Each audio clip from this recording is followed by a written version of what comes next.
De Six Guns, vou tentar zerar o Six Guns com vocês. Vocês sabem que eu já tentei algumas vezes e eu falhei miseravelmente porque eu não consegui até o final.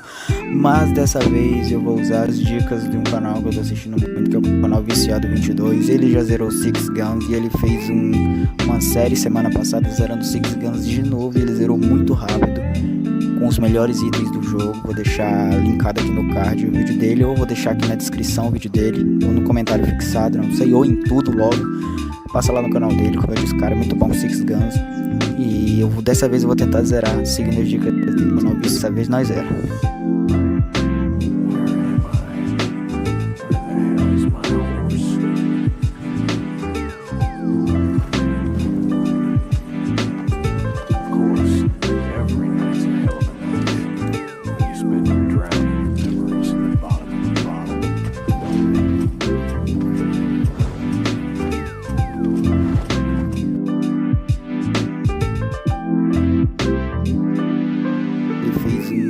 Uma série semana passada zerando Six, zerou muito rápido, com os...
E aí, galerinha, beleza? Então, ó, vamos estar aqui hoje com mais um vídeo.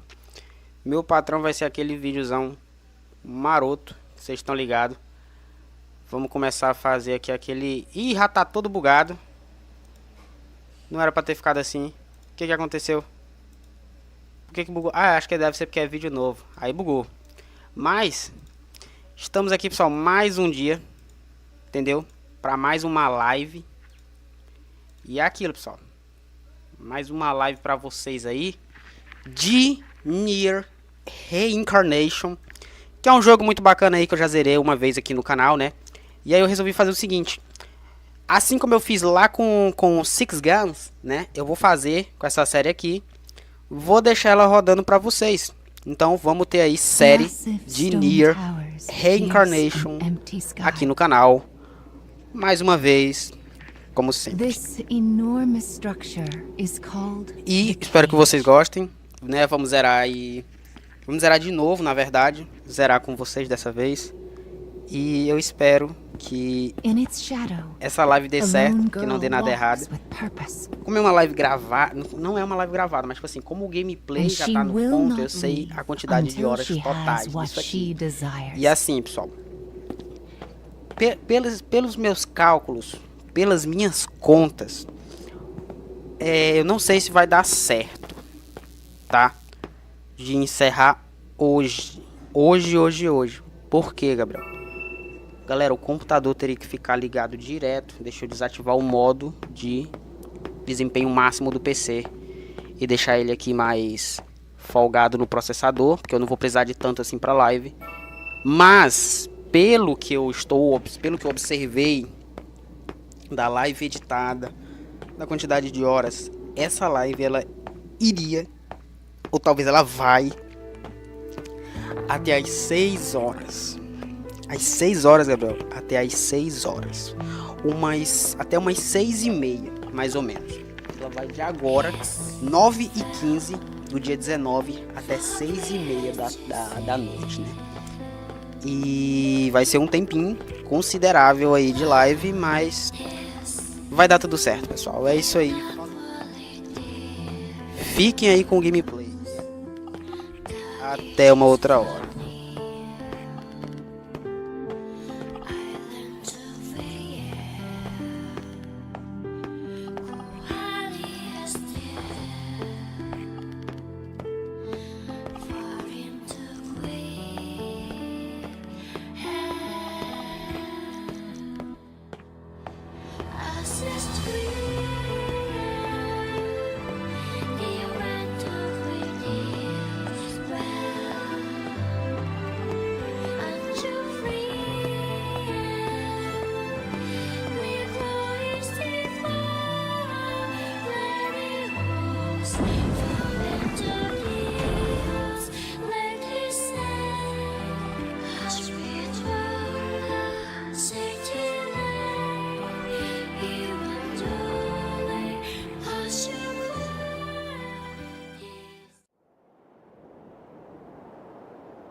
Look who's finally up.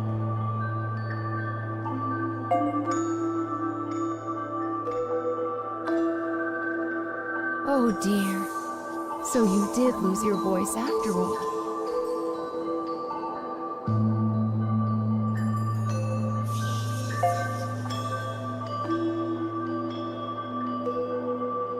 Don't worry.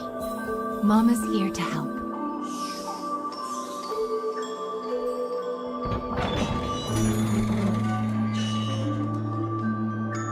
This way.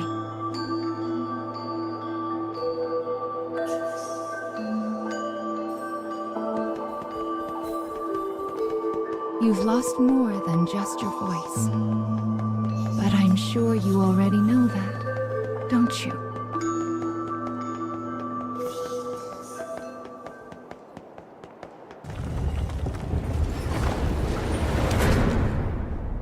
You've lost so much, but the time has come to reclaim it.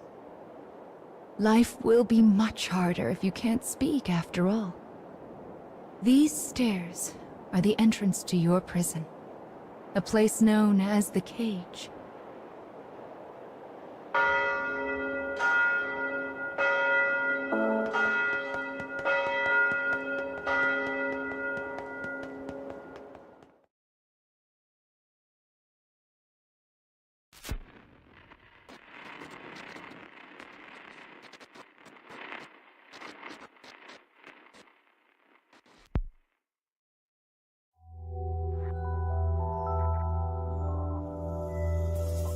It's a truly massive structure.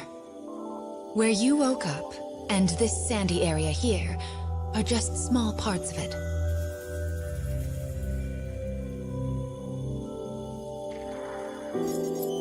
This place is called... the Cage? And now, the moment you've been waiting for, dream time! How annoying. We all live under someone else's command. Our bodies and emotions are not free. One often lacks the will to choose from the remaining options. These feelings, they're all real. But my reality wasn't. I just wanted happiness. Normal happiness.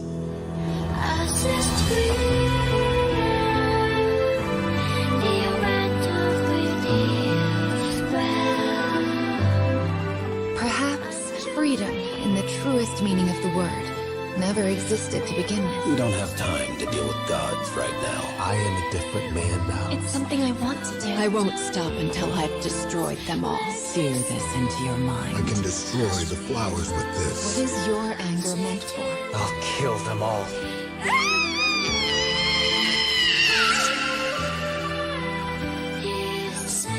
Let's go.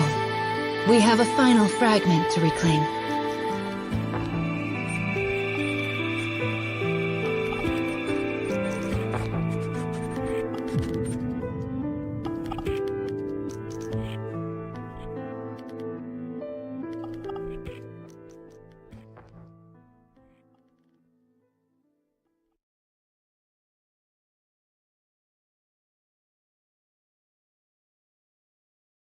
Galera, só pra avisar, tipo assim, essa live ela tá mais ou menos editada, tá? Só que eu só editei as primeiras 2 horas e 10 minutos.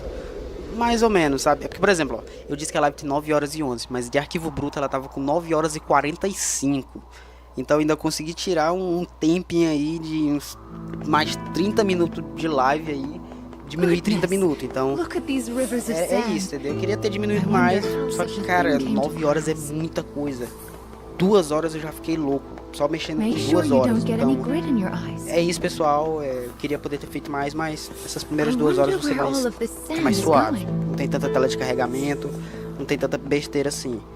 Talvez das 2 horas e meia pra frente, talvez, mas as primeiras 2 horas vai ser mais Let's head suave. for the shiny black light up there.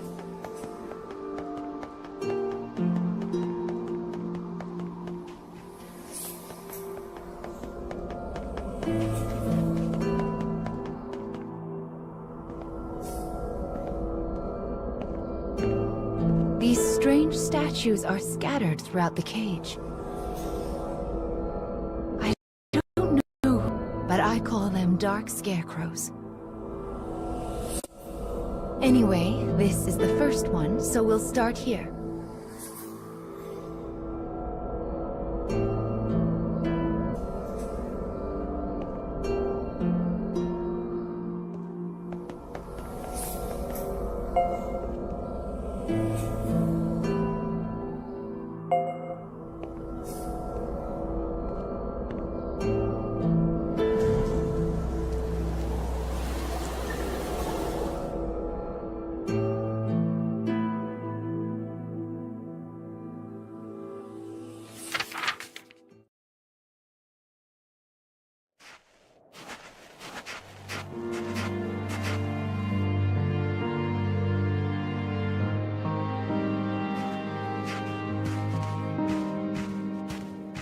A young boy of good upbringing moves across a vast wasteland.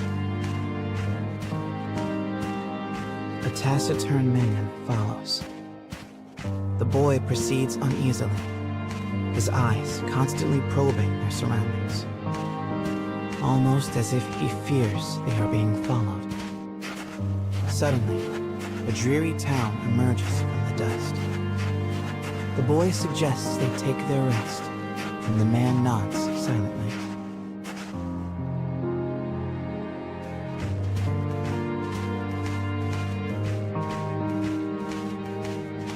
The two make for a nearby eatery, hoping to shake the road from their weary bones. But instead of welcome, they find a group of bounty hunters gathered at their destination. The lead hunter stares at the child, appraising him. "You royalty, boy?" His voice is wrath. The boy remains silent, his head hanging low.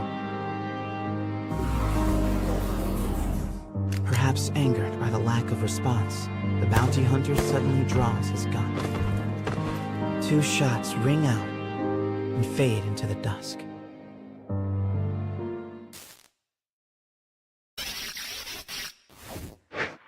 Did you see the flock of black birds that possessed the bounty hunter? They're nasty sorts who like to fly in and warp the story. Well, we are not going to let that stand, are we? Your role is to defeat them and put the story back the way it's supposed to be. But I suppose you already know that, don't you?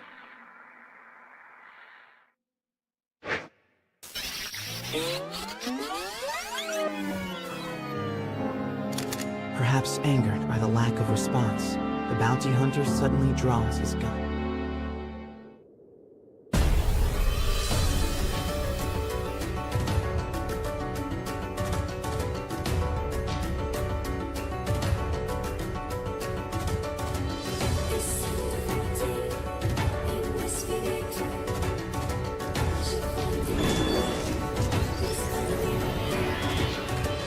Enemy forces sighted.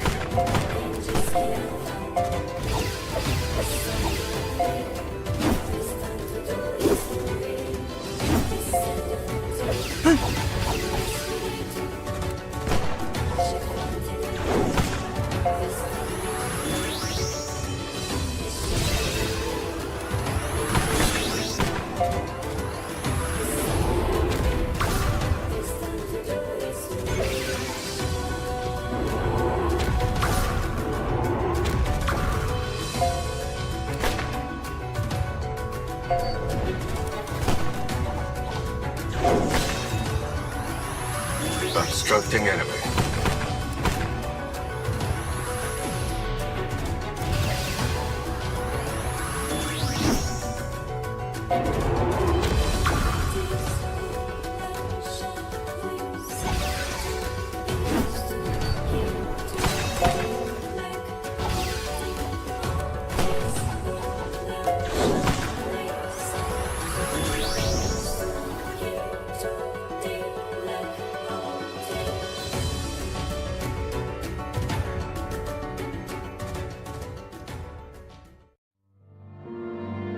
Having defeated the hunters, the man turns to his charge.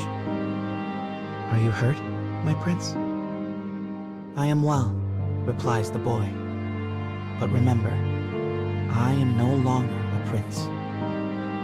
With a wry smile and a touch of regret, he proposes they take their leave of the town.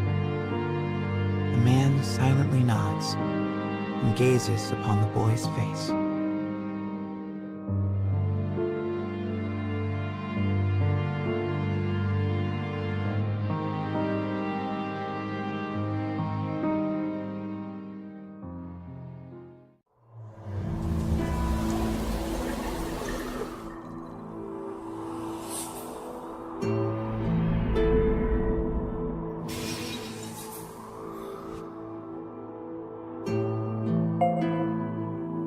Your task is to fix warped memories like this in order to restore complete stories. But we also need to collect weapons like these.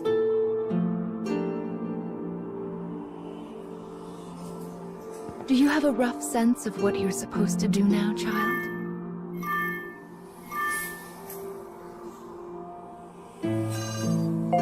Yes, I suppose it is a lot to wrap your mind around. It'll make sense as we find more stories. Don't be afraid to ask for help.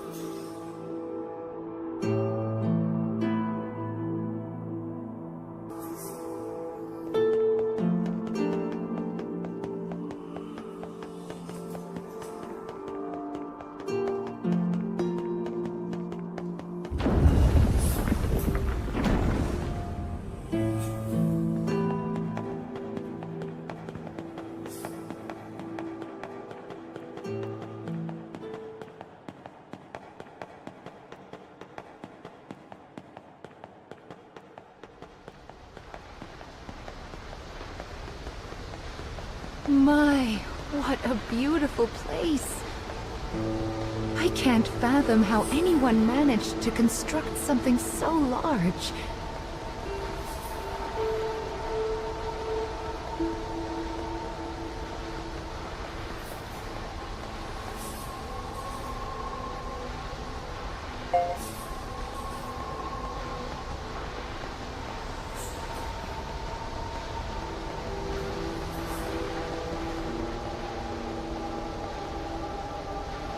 You will sometimes encounter black birds in the cage, and you should do what you can to shoo them all out. If you do that, Mama will give you a nice surprise.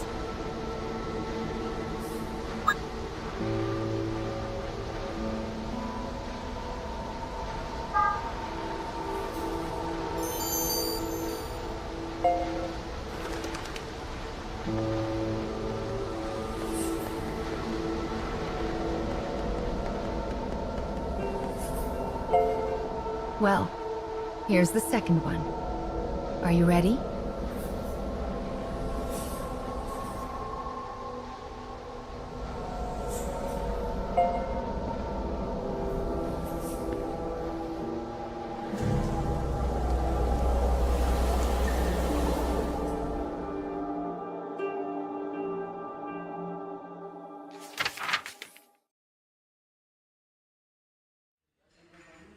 Wherever people gather, stories come with them.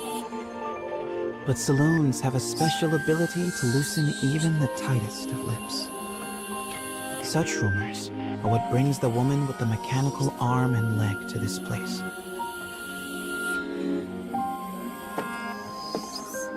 For she is a bounty hunter in search of her prey.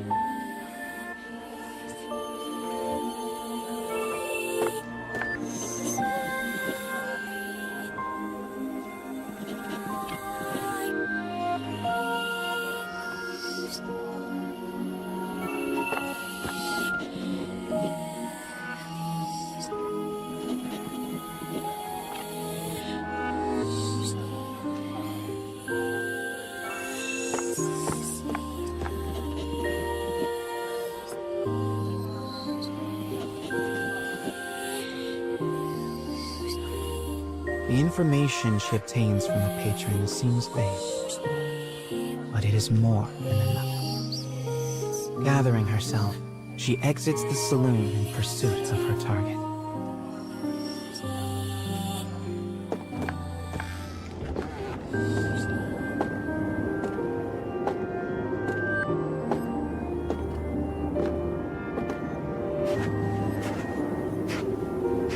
A lone bounty hunter blocks the woman's path.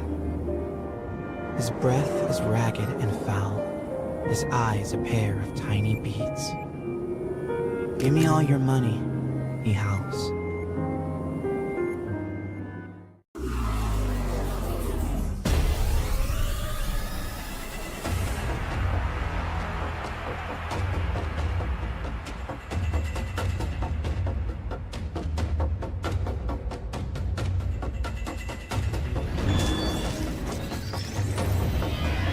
I'll cut down everything in my way.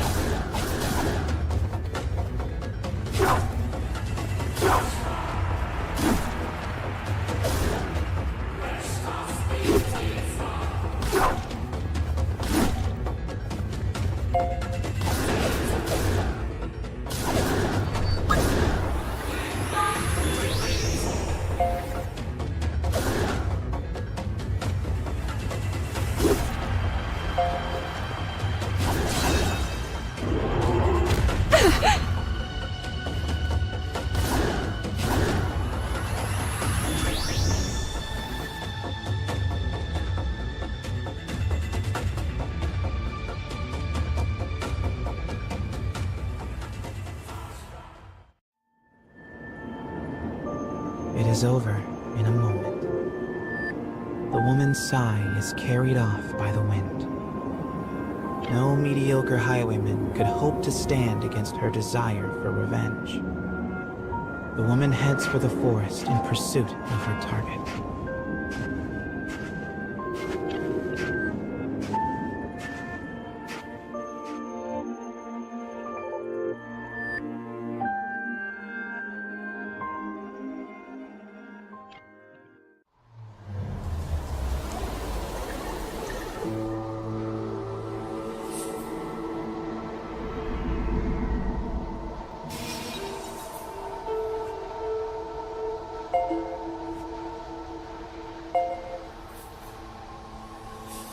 We collect stories in order to regain what you have lost. But we also do it to make your wish come true. So let's keep it up. Slow and steady wins this race.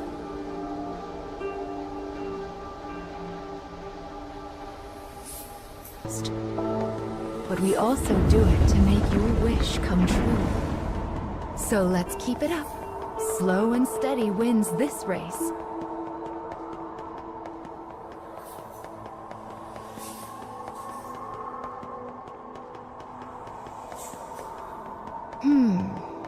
I suppose I should tell you a little bit about the cage. It's a truly massive structure. Where you woke up, and this sandy area here, are just small parts of it. To be honest, a great deal of the cage is a mystery. I'm not even certain who gave it that name.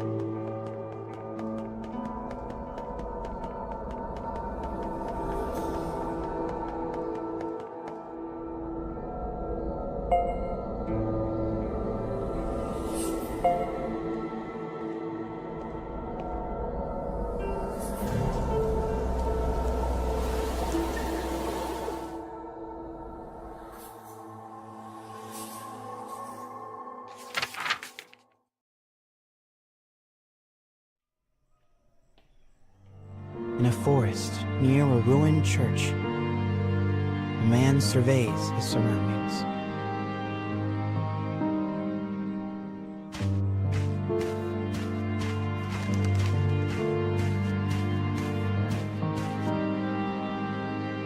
It would appear he is searching for food. The expression on his bandaged face is clouded.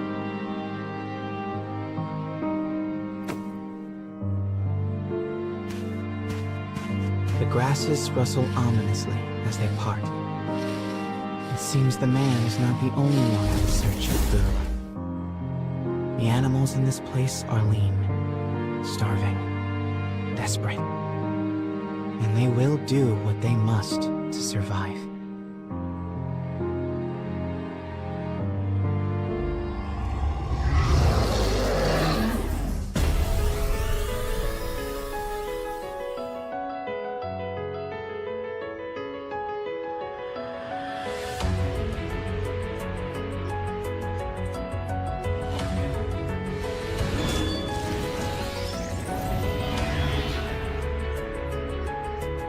Enemy forces sighted.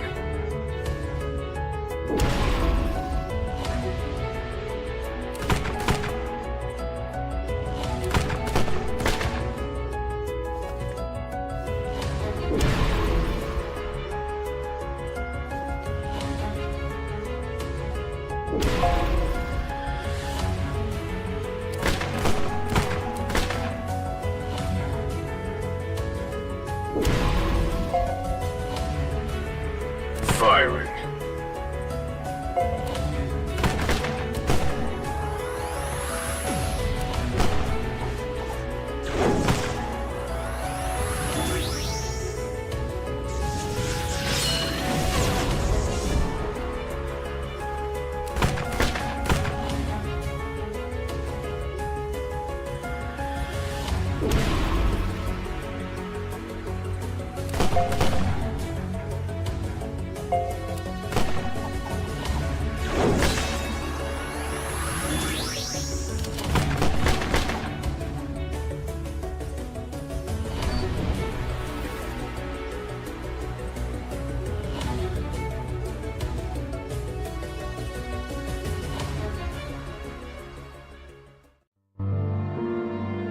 Having secured his prize, the man returns to the church.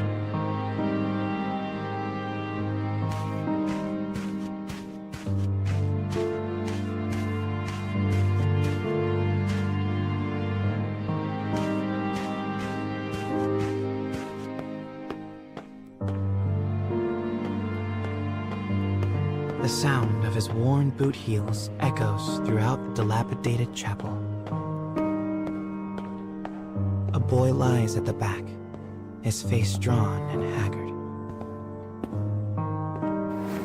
The man kneels down and offers some of the food he collected. But the boy is too weak to hold it. His body will not allow him to accept even this meager meal. The boy tries to brush it off with a feeble smile, but the man just stares down at him in silence.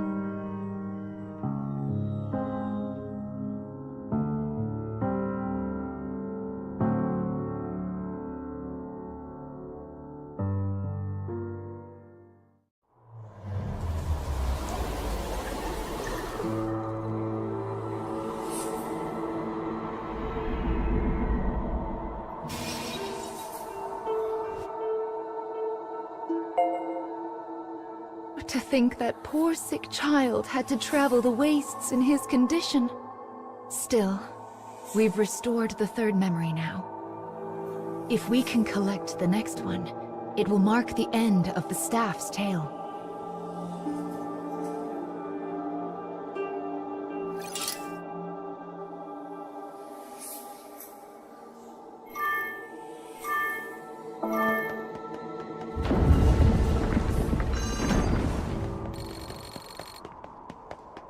Goodness, this place is nothing but stairs. I hope your little legs are okay. Still, I suppose it does allow us to see some rather lovely views.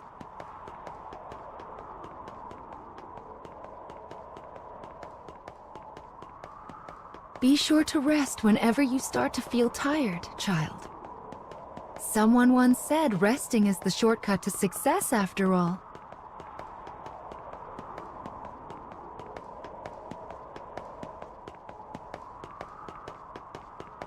It's so bright here. Ah, there's the fourth one. We should be able to enter the final memory here.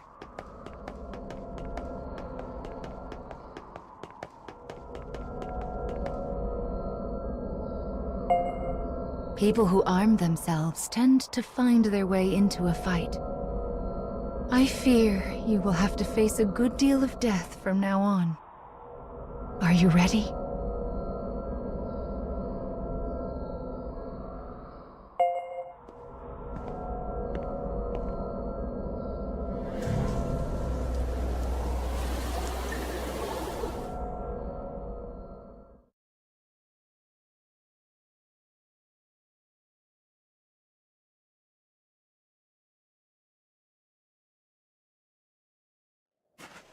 The woman who set out from town finally arrives at a wild wood.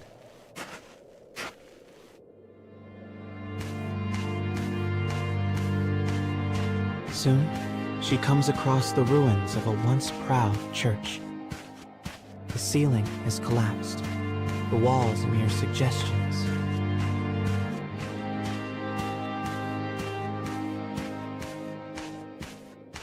But in the very back of the church, she finds a deteriorated clockwork soldier, as well as the corpse of a boy.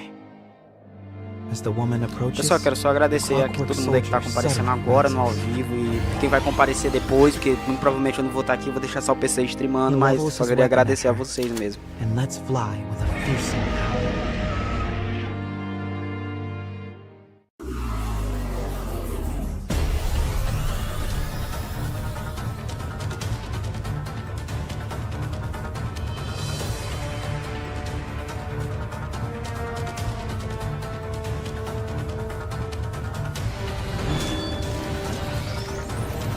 Enemy forces sighted.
The woman accesses the logs of the fallen soldier.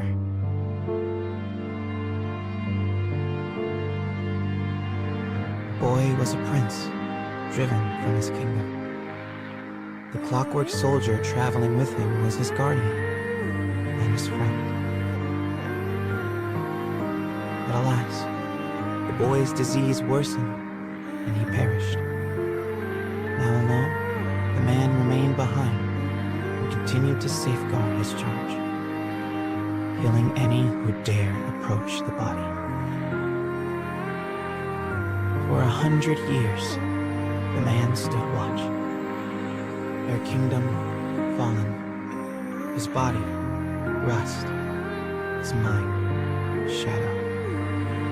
Yet still he remained to protect his friend.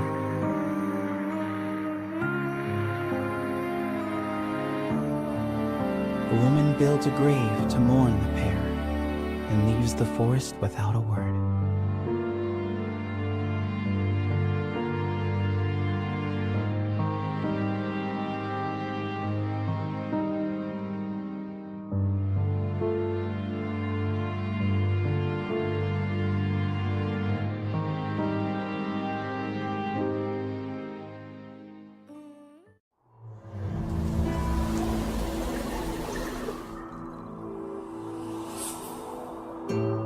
He was a prince who was driven away from his own country.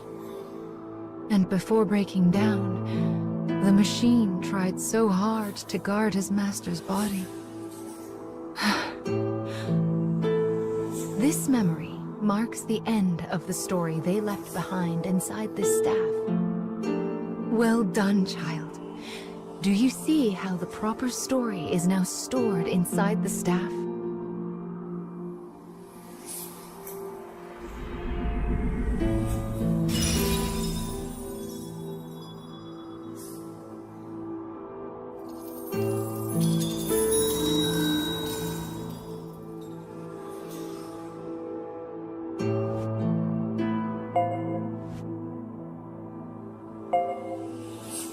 That is Will, one of the lost fragments that you should be collecting.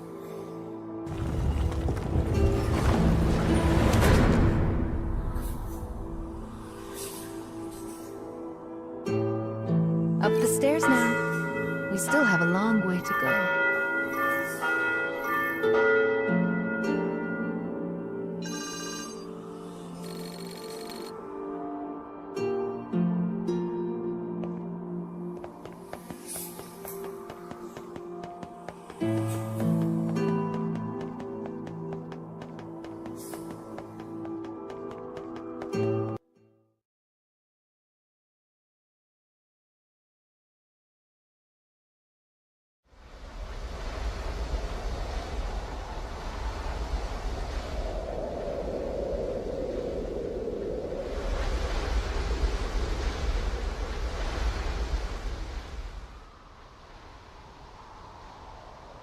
You have a long road ahead of you, so you'll need to increase your power.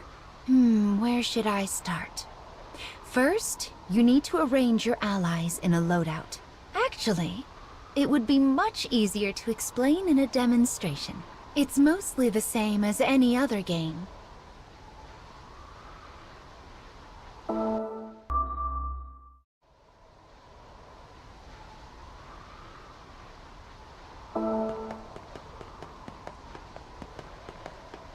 The road splits here. Mama thinks we should go right, because it's the right way. But left also might be the right way. If it wasn't clear by now, Mama doesn't actually know.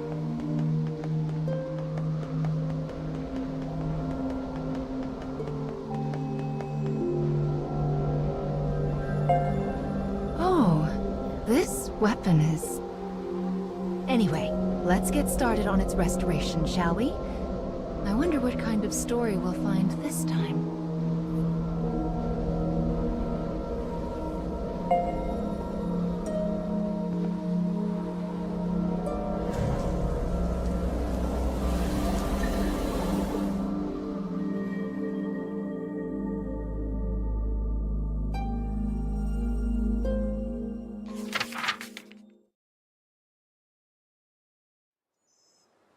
Once, two sisters with lovely ebon hair lived in a lush and verdant land. They hunted for food in the forest and did their best to each support the other.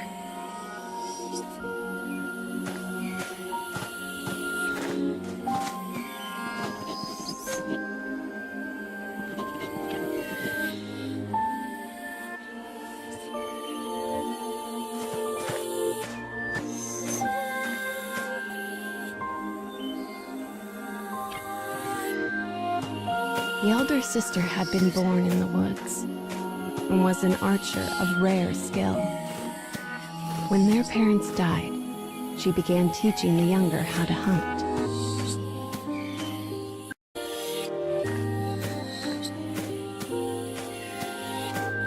The younger looks up to her and wants so badly to test out her new skills. This thought fills the older sister with warmth as she follows after her sibling.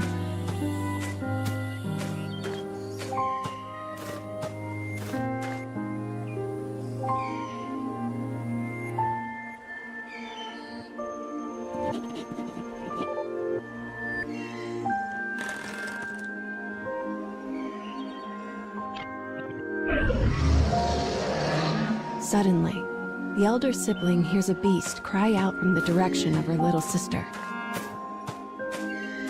She sets off after her at a frantic pace. savage beast looms over the prone girl and makes to attack.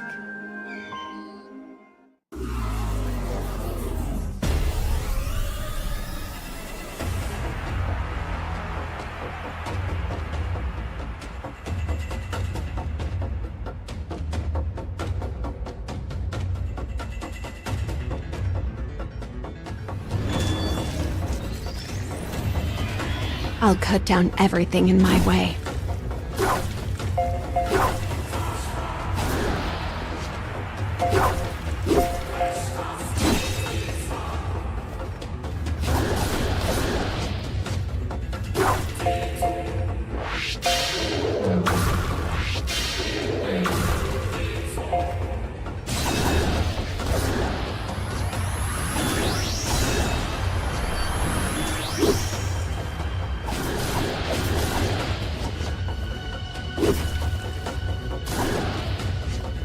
Not likely.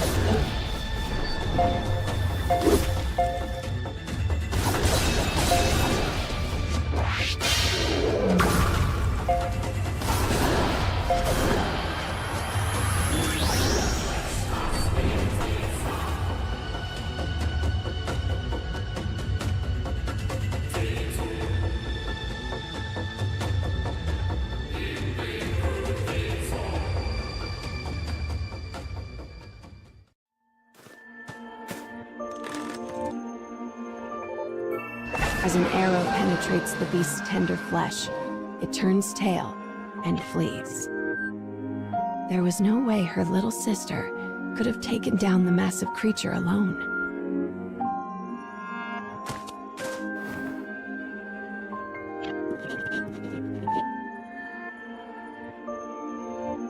Trying to calm her, the woman removes her silver hairpin and places it on her sister. It is a keepsake of their mother, one the young girl has long desired. "Thanks, sis," she says, beaming. "Next time, it'll be my turn to protect you."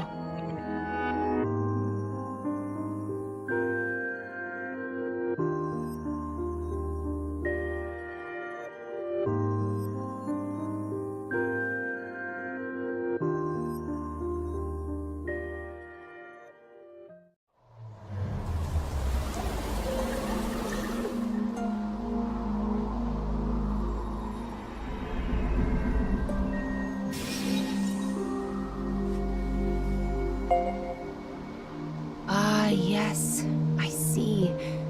The story of this weapon is all about that woman. I feel like we've seen her somewhere before.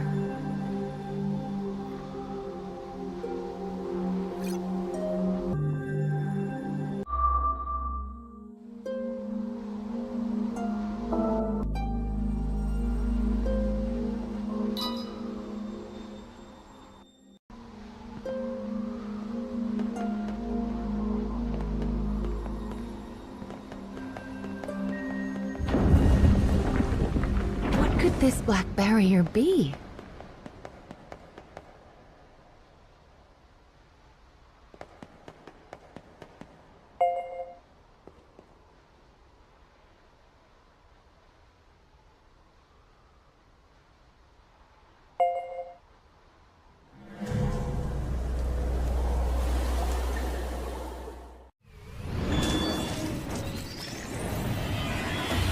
Let's get these things cleaned up.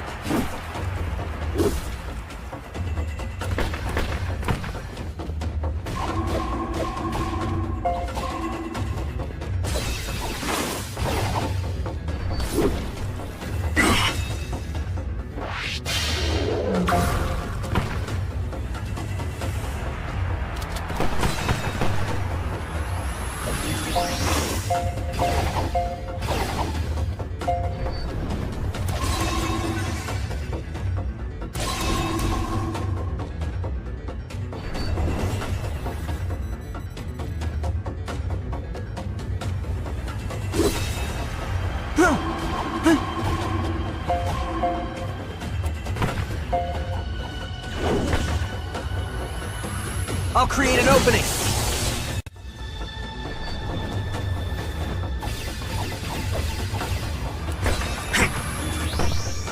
Target locked.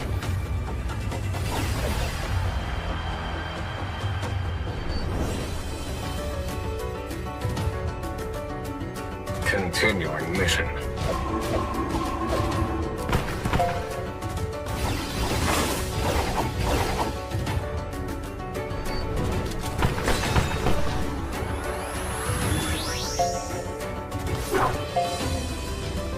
Providing recovery.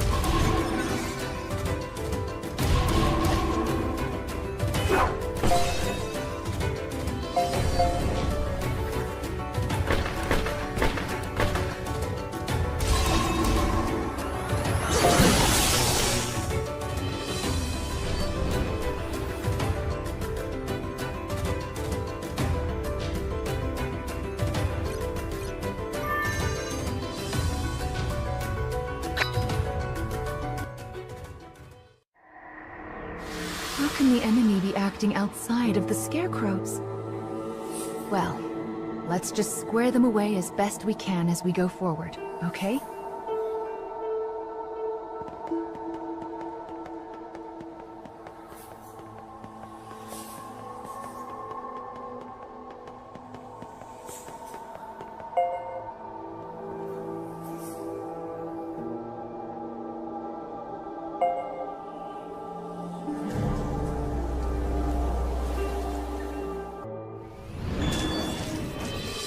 Let's get these things cleaned up.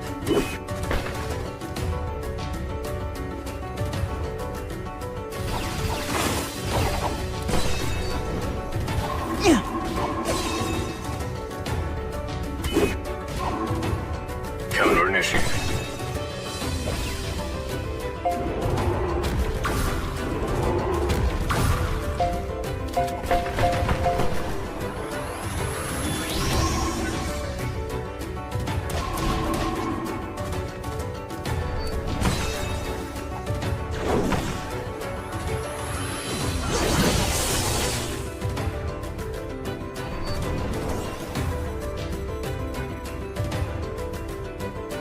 Continuing mission.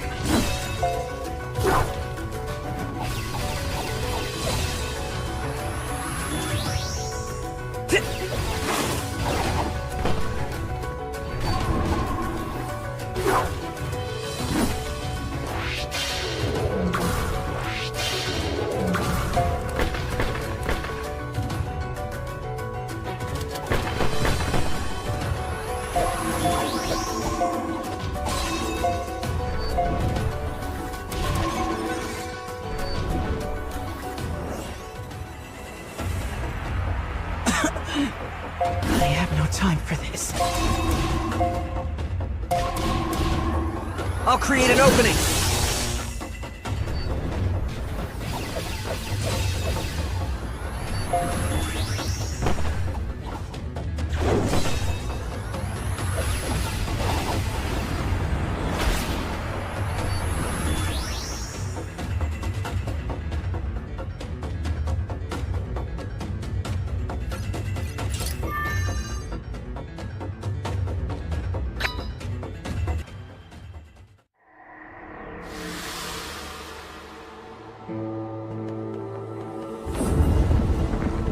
What on earth could those dark creatures be after?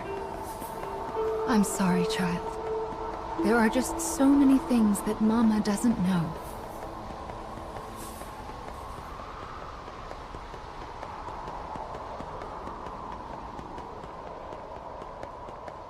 Look, something's out there.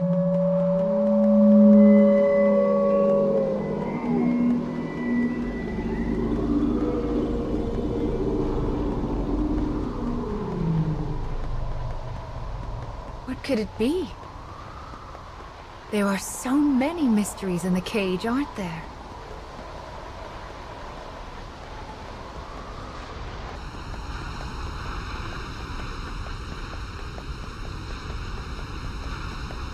This second scarecrow will hold another part of the weapon's memory.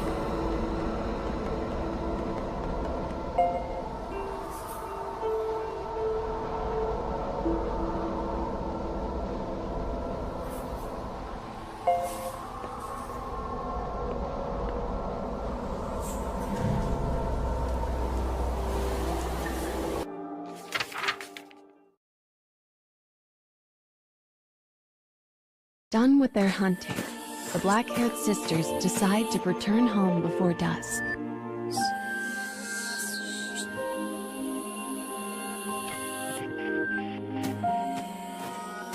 The younger has caught a small bunny, and the elder a large boar.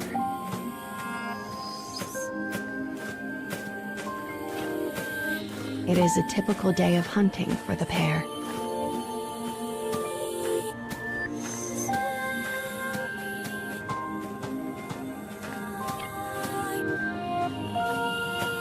They only notice the disaster when they come to the hill that overlooks the town. Flames billow forth, and the chilling snaps of distant gunfire can be heard. The woman immediately thinks of the war that is raging in the neighboring nation.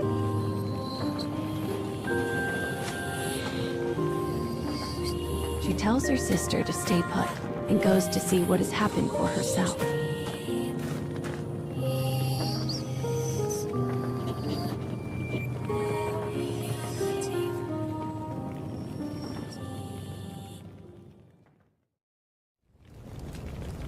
The town is oddly still, save for the incessant crackle of flames. The woman gasps as she takes in the grisly sight before her. All she can see are bodies. Bodies. Bodies.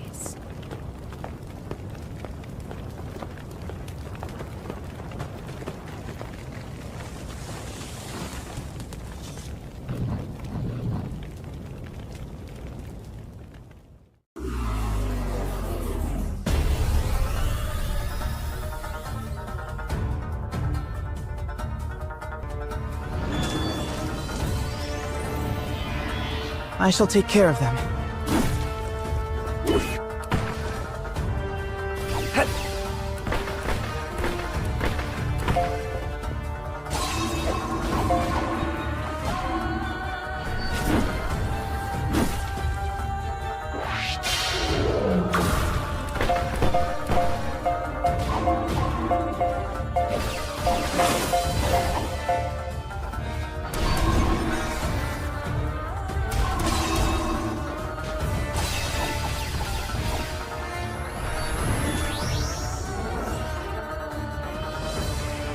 Continuing mission.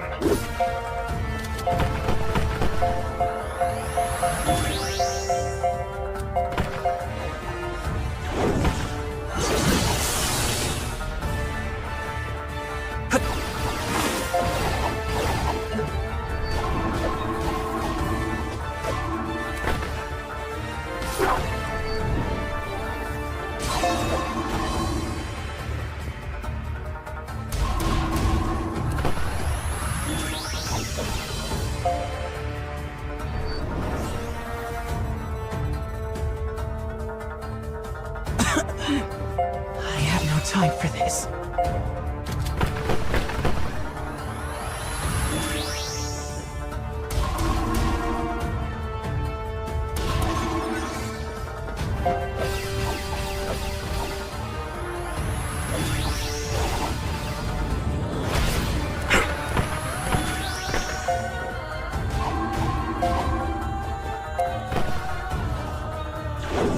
I'm on it!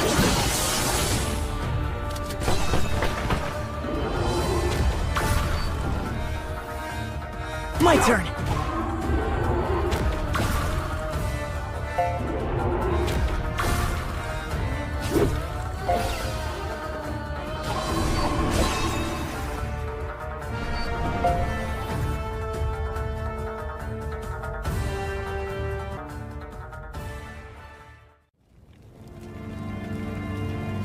After defeating the soldier, she hears a voice. Her worried sister has followed her into the fires of the village. Enemy soldiers cry out all around them.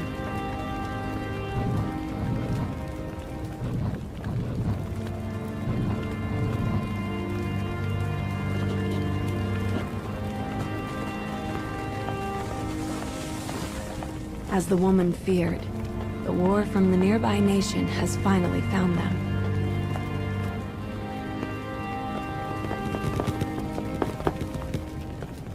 Strange and fearsome men surround them on all sides.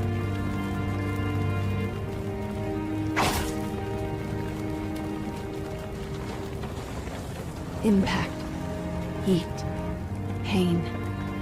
Her little sister screams. As the woman's consciousness flickers out, 2 words from a soldier reach her ears. Sort them.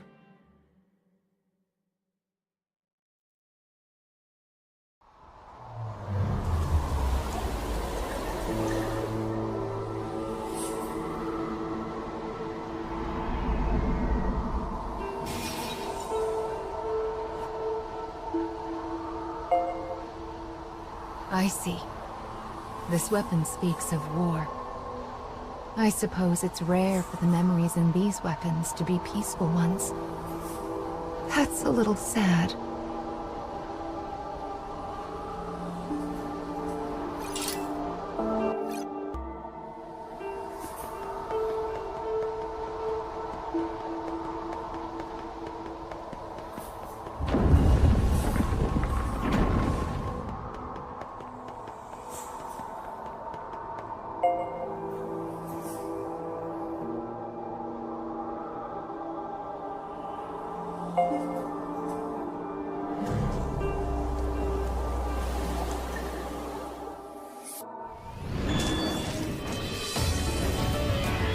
I shall take care of them.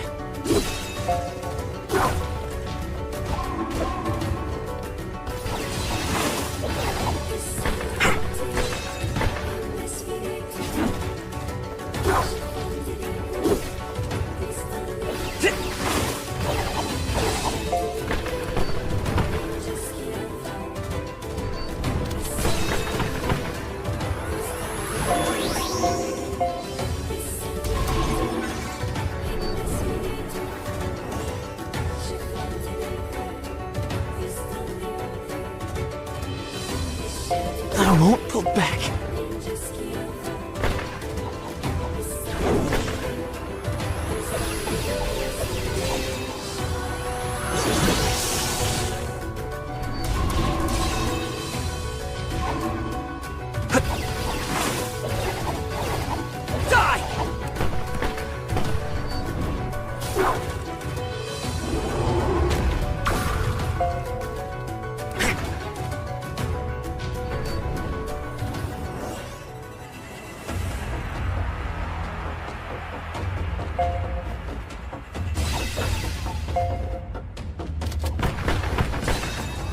Providing recovery.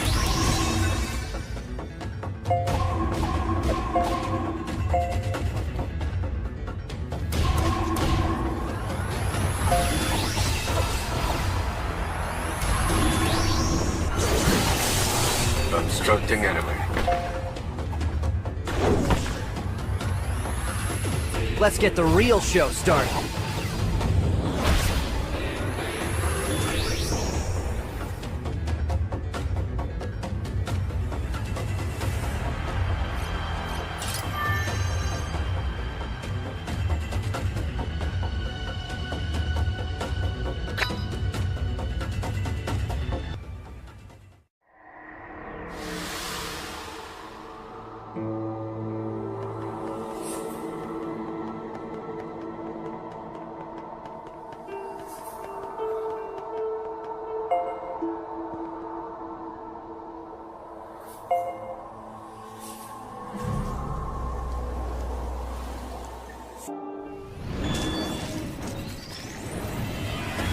I shall take care of them.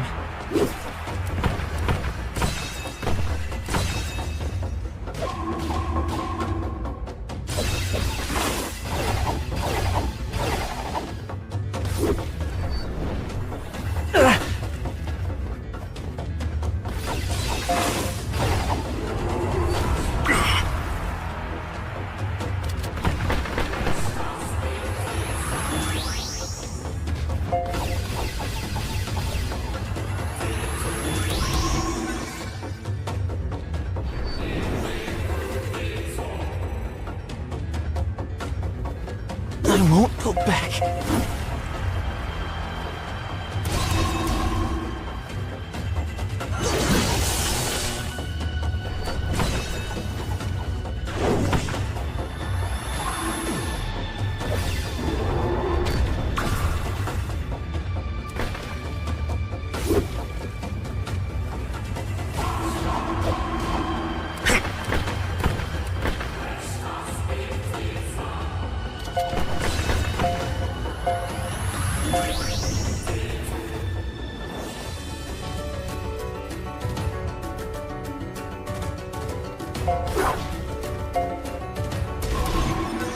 Offering support!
This room is a bit strange, isn't it?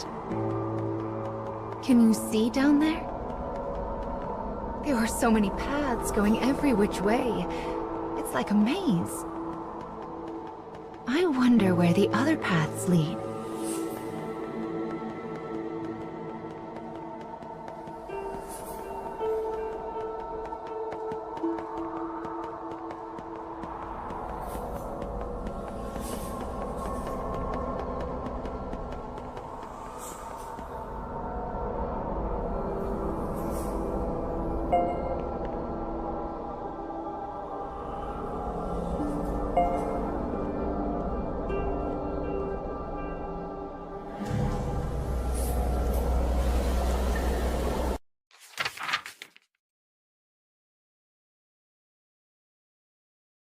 The black-haired woman regains consciousness in a world enveloped by haze. She hears a faint voice. It sounds similar to her little sister's voice, but also different, wrong.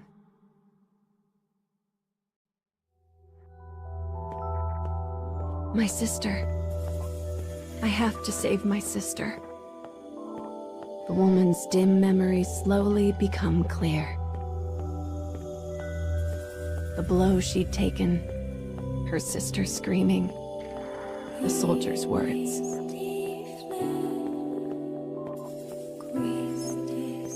Her only sister, her only family. She must save her. As she runs, the woman's world is enveloped in a shimmering wall of white.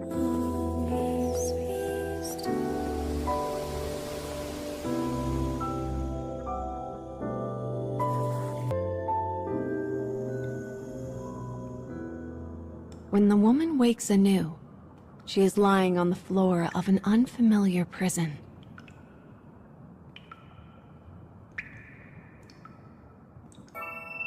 Something is terribly wrong. She looks down at her body and stifles a gasp. One arm and one leg have been replaced by mechanical substitutes. And her black hair is now as white as snow. Where is my sister? She dashes off through the dim prison in search of her missing sibling. She dispatches both her cell door and its guard with equal ease. Only then does she realize the truth. Her body is now a terrible weapon. As this knowledge sinks in, darkness envelops her.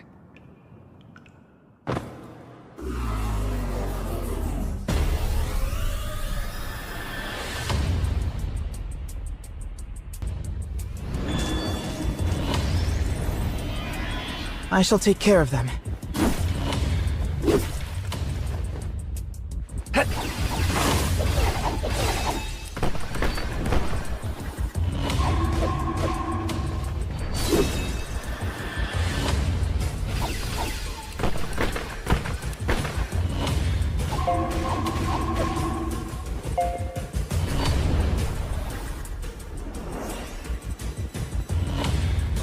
Continuing mission.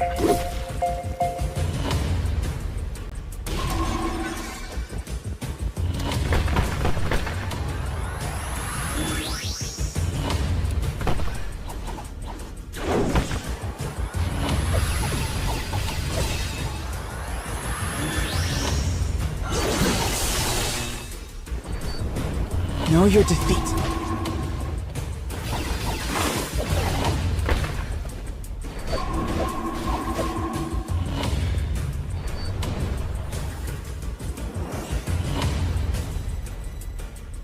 I have no time for this.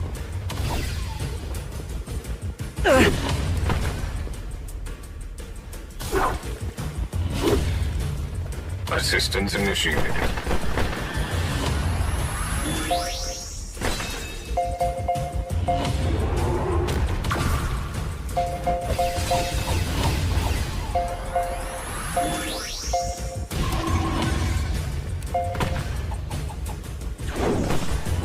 Face my resolve.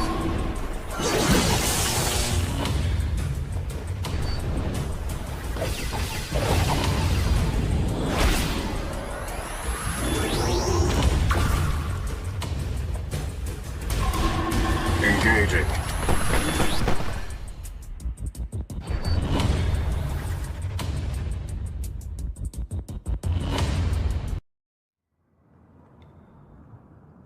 When she interrogates the dying guard about her sister, he grins madly and says, "Our kingdom will invade all. Every country will bend the knee to our might. Then we'll experiment on the survivors and turn them into beautiful killing machines. Oh yes, they will be sorted." With these final words, the soldier dies. The woman begins to run. Don't think about it. Don't think about it. Don't think about it. She repeats the mantra as she runs, praying that somehow her sister has escaped this fate.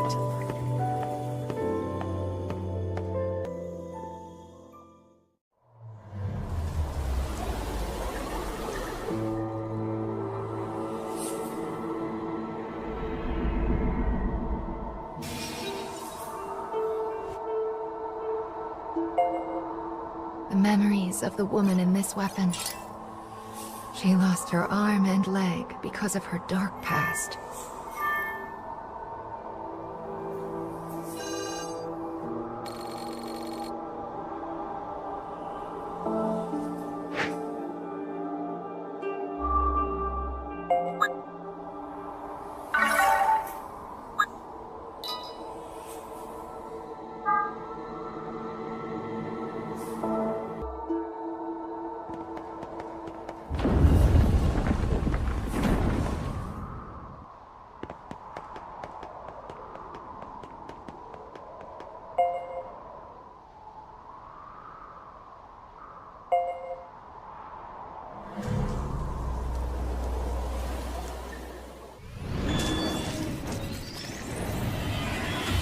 I shall take care of them.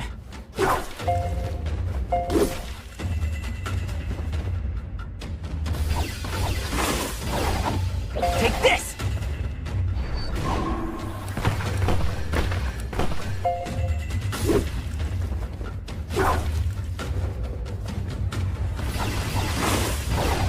Firing.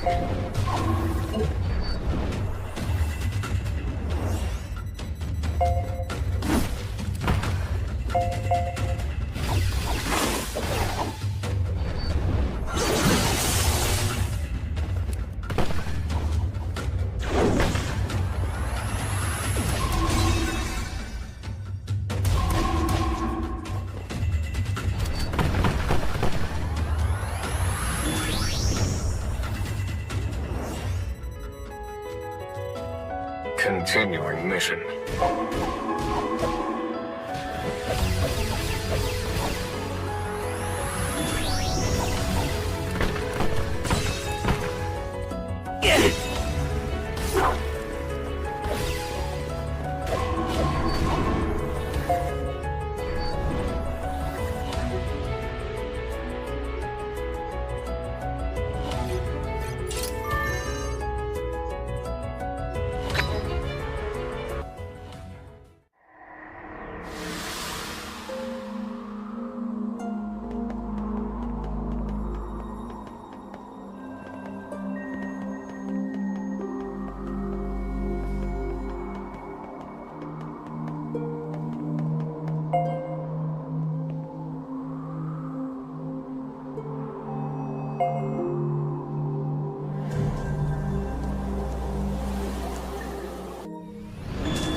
Let's get these things cleaned up.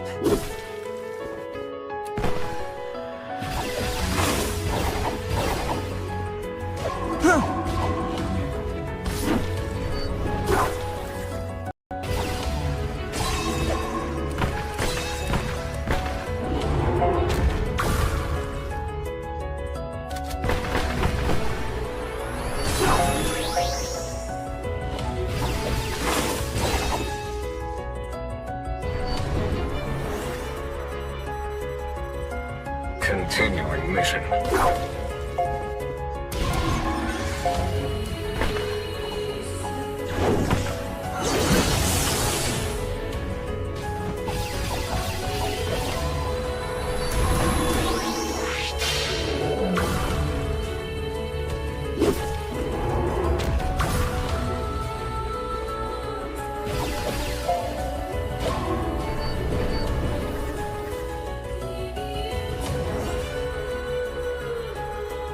I have visual confirmation on the target. Let's get after him.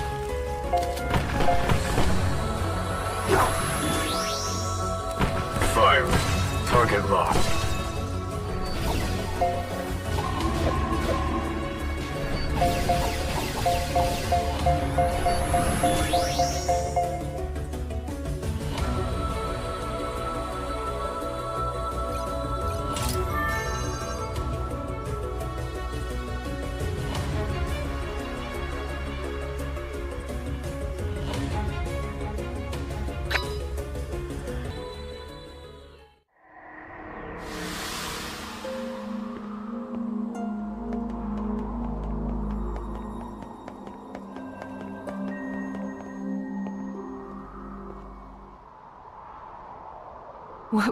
What?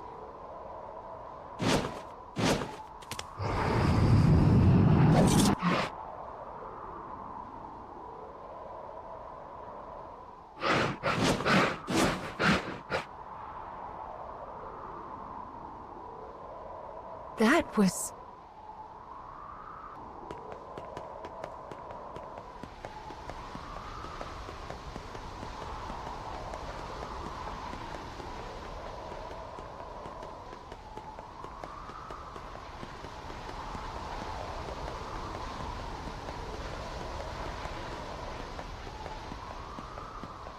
Looks like that monster ran off somewhere. Anyway, the next memory we find will be the last for this part of the cage. We're almost there, child. Just keep going.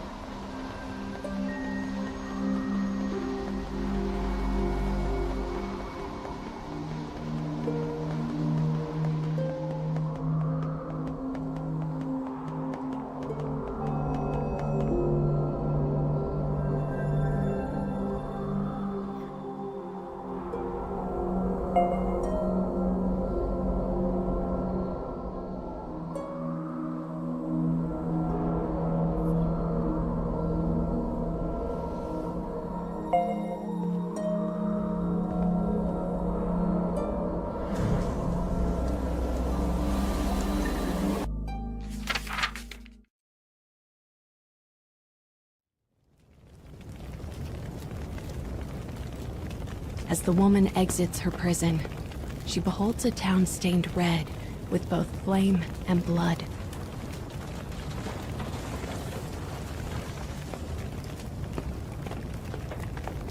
She is in a strange land, one she does not recognize. But she must find her sister. The woman runs and runs and runs.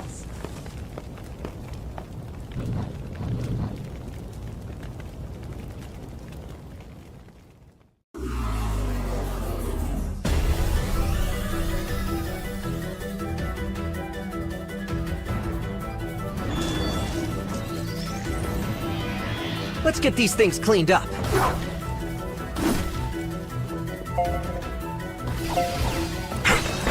Firing.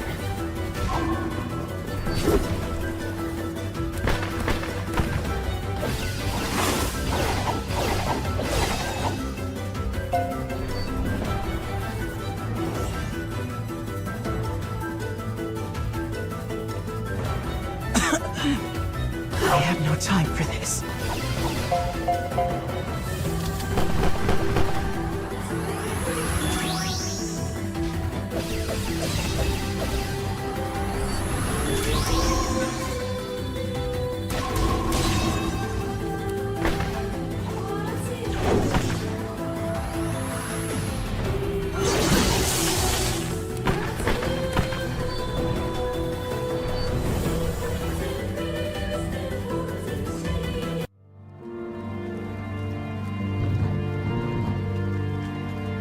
That's a child. Upon hearing the wail, she dashes toward the sound.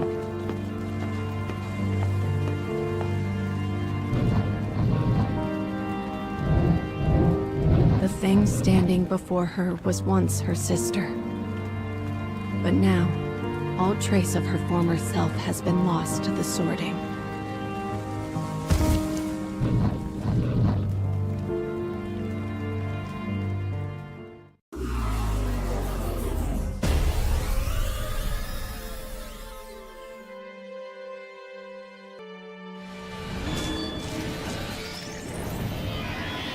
Let's get these things cleaned up.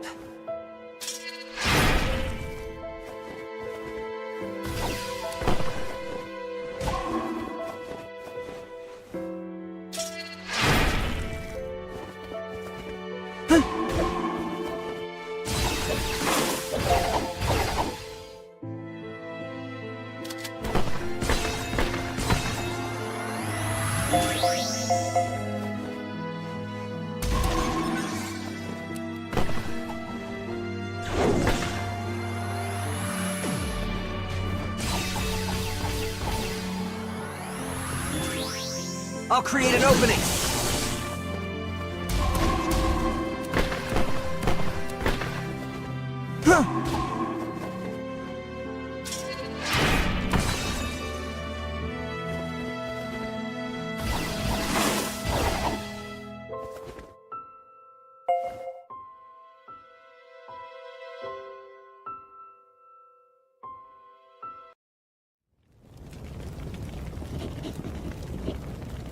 Her transformed little sister trembles, as if trying to remember something.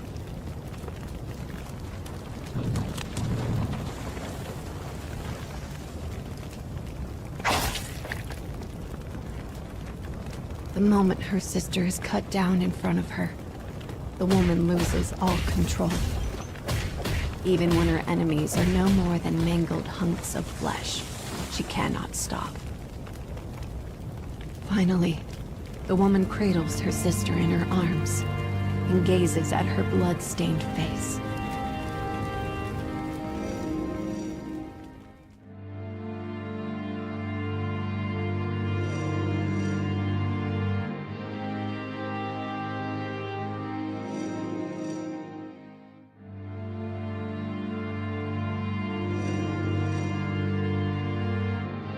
Their hair, once dark as night itself, was now pure white.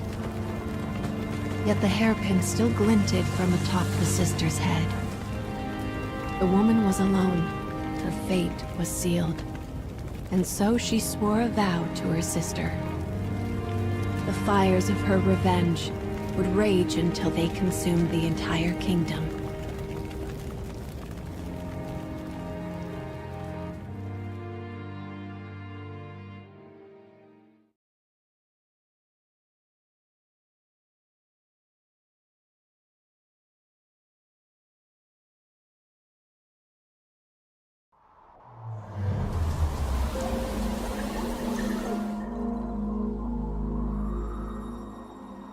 People need goals and hopes in order to live their lives. And for her, revenge was itself a form of hope.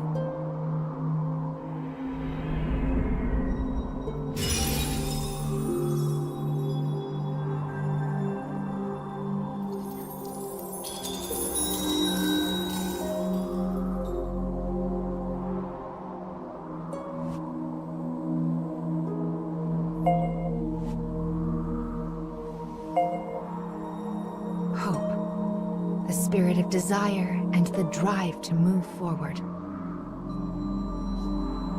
There are still many things you need to reclaim.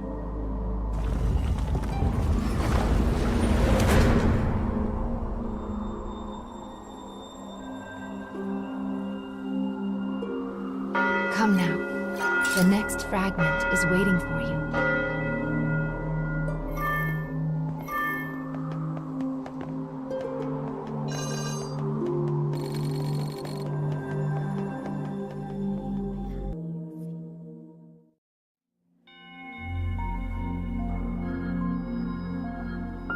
Oh my, this is Mama's room.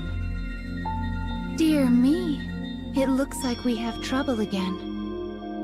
Mama will have to deal with this on her own. I sense dark foes on the other side of that door.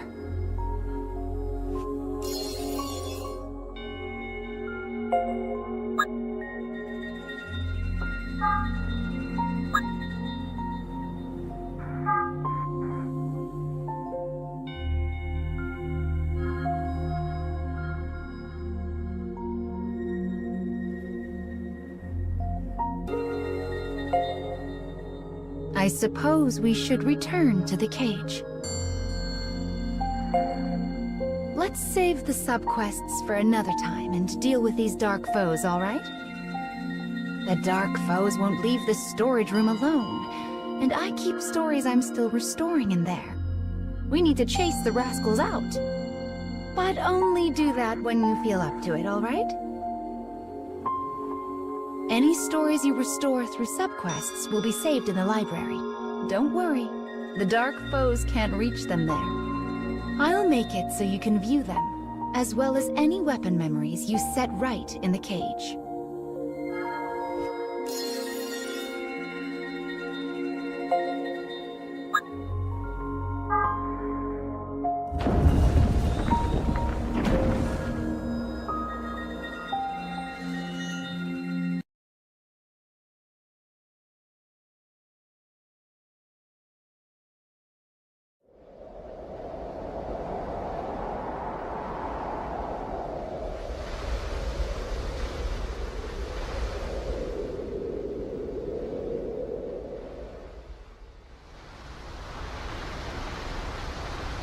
Both story restoration and fragment collection are going well.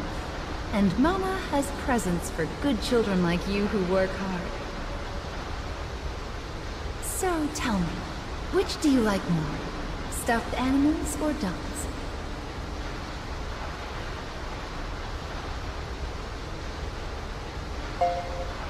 Aren't stuffed animals just the cutest? But this gift is no simple toy. It's a reliable companion that will fight alongside you in battle. Companions come in 5 different affinities, but for now, you can pick between fire and wind. Either one would be a big help. How about the fire one?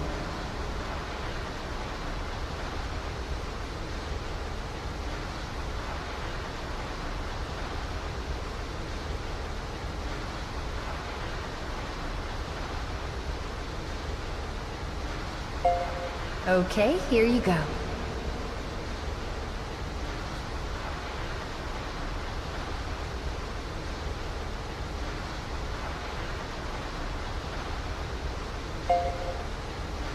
Make sure to equip it, and you'll be able to need it during battle.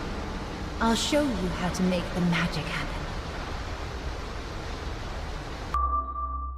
Now let's keep going, shall we?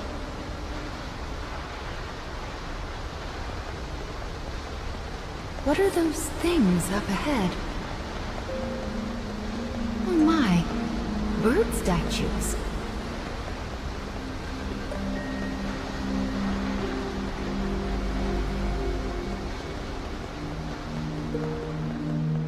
Oh, it broke. I do hope no one saw that.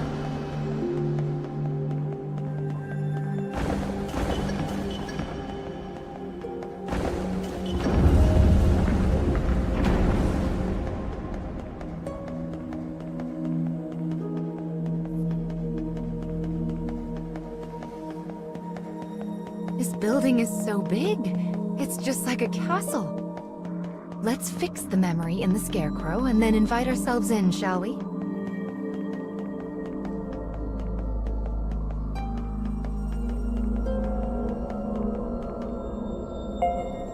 This gun. Anyway, let's get started restoring this story, shall we?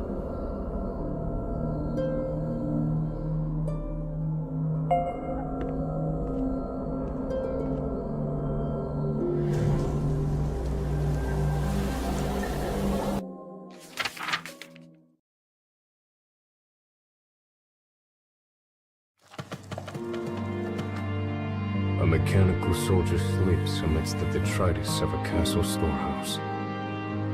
Time has no meaning here. A minute is as an age. Until the day he meets the boy.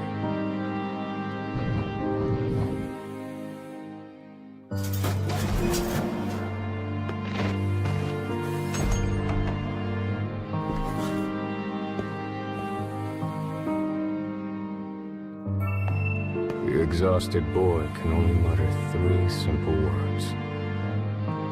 Let me rest.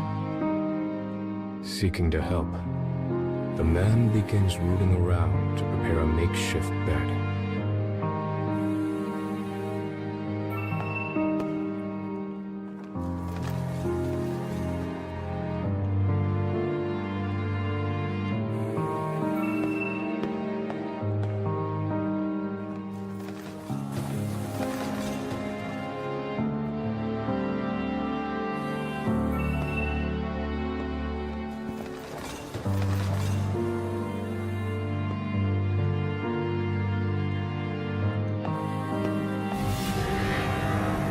As he continues to dig, a discarded weapon suddenly activates.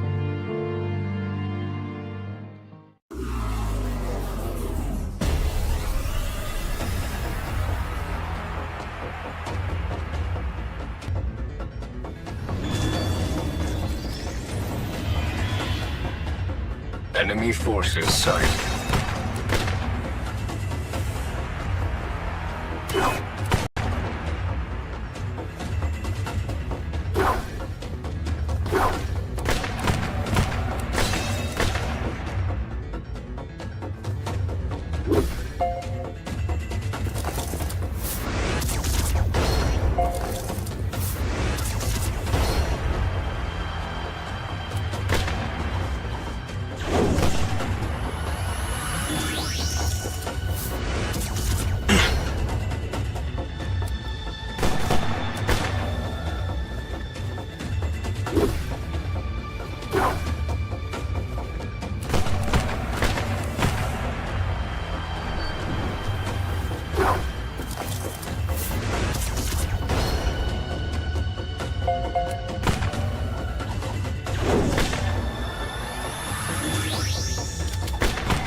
Evading.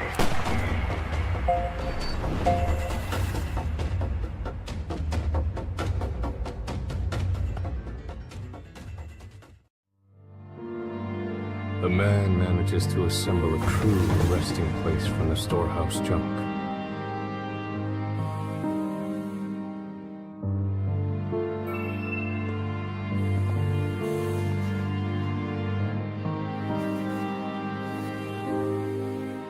The boy wearily makes his way to the bed and manages a heartfelt thanks. After studying the man for a moment, he begins to ask him questions.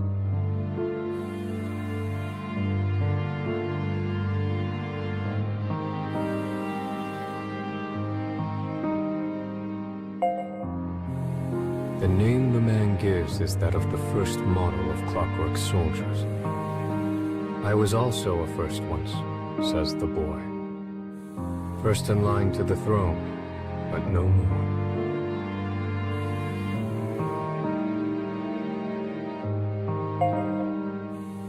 The man explains he was unable to carry out orders and discarded as defective. The boy responds that as his disease has grown worse, he too has been cast aside, You and I are much alike, says the boy with a sad smile. Weary of talking, the boy finally falls asleep. The man simply sits, keeping the boy's peaceful expression in the corner of his eye.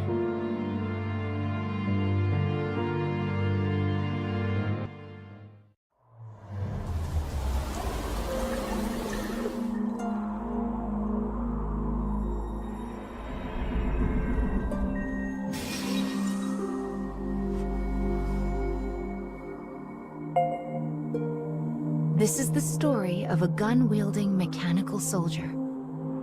I suppose these are memories of when he first met the boy with the staff.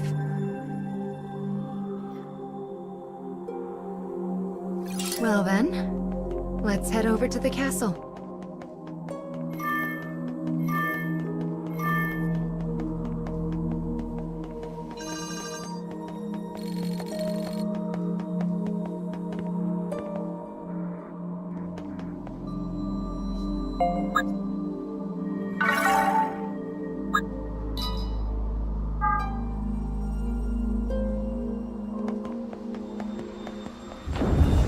This isn't a terribly welcoming atmosphere.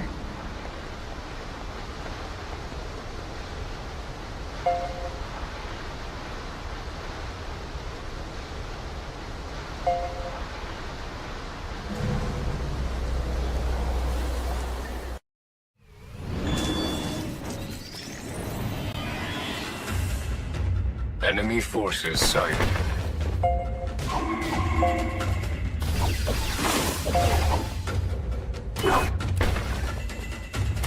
Missed!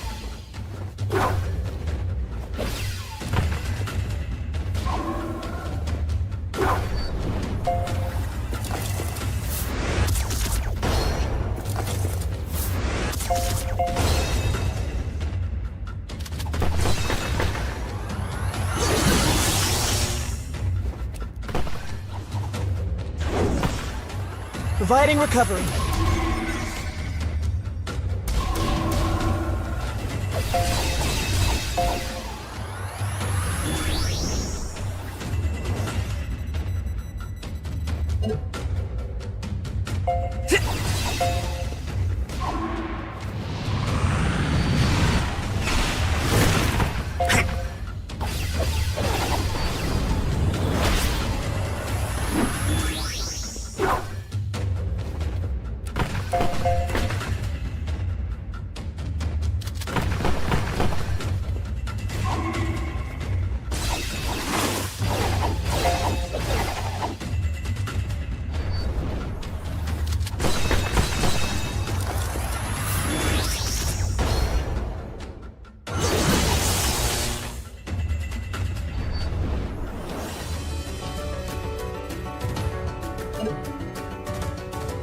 I have visual confirmation on the target. Let's get after him!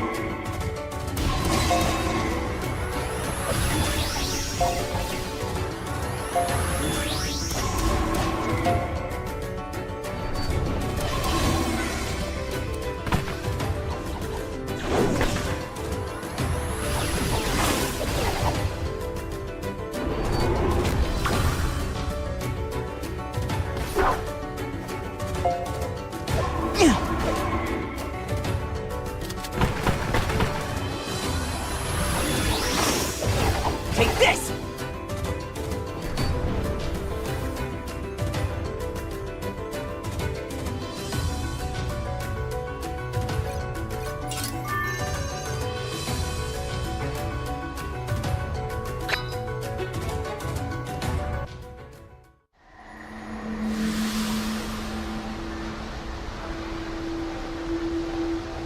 It's the privilege of youth to move forward by breaking everything in your path.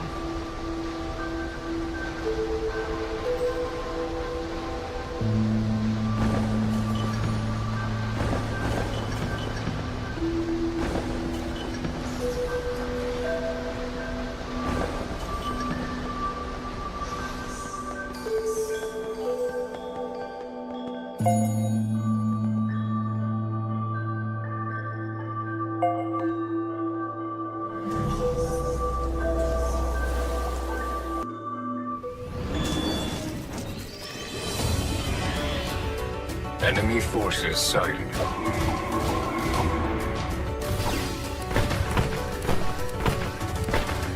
My friend, look at this battle. Cara, já estamos aqui com o que? 1h45 de live. Faltam só mais 7h40 de gameplay. Mas logo nós estamos acabando. Aproveitem aí a live. Obrigado aí a todo mundo que tá comparecendo, pessoal.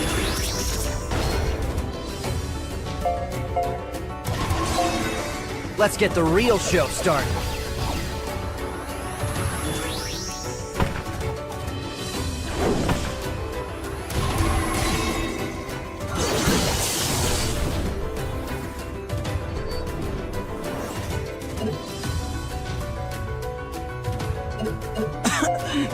I have no time for this.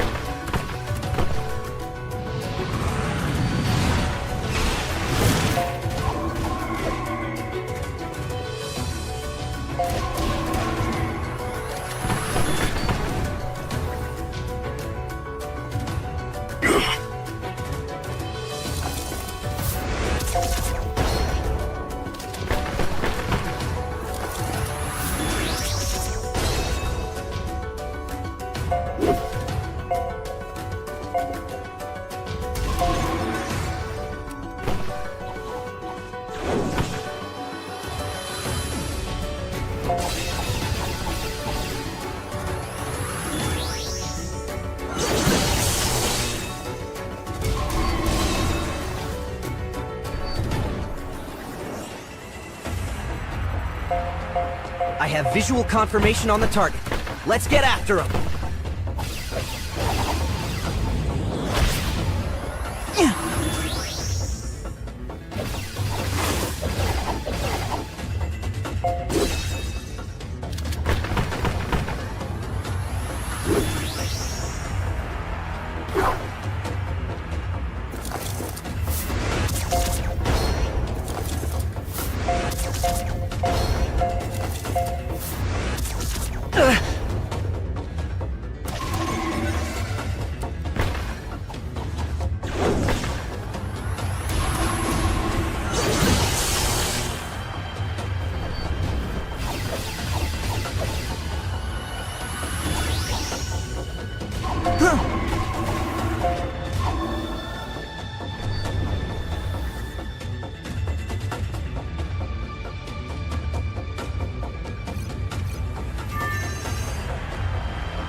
It would be much easier if we could just crash through those awful black barriers.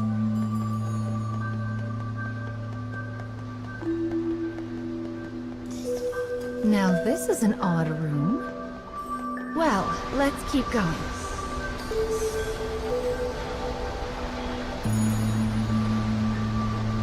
It's a waterfall of sand. Looks like the path goes through it. Maybe there's a way to stop the flow.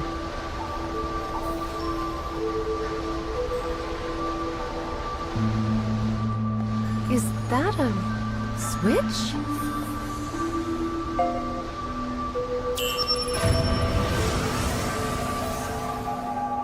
The sand stopped. Oh, how lovely. Now we can move past it.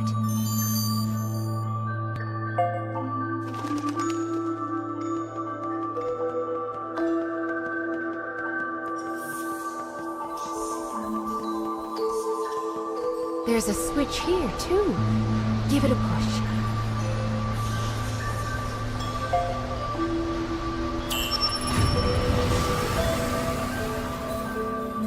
Ah, this one opens up the first path. How clever.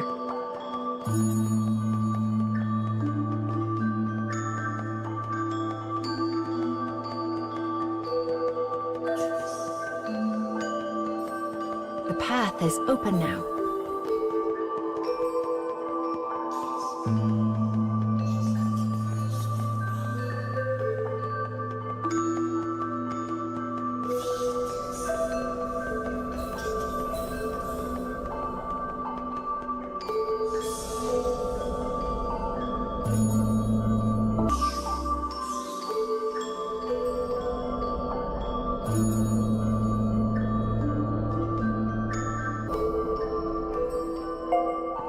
Found you, Mr. Scarecrow. Let's get to restoring this memory.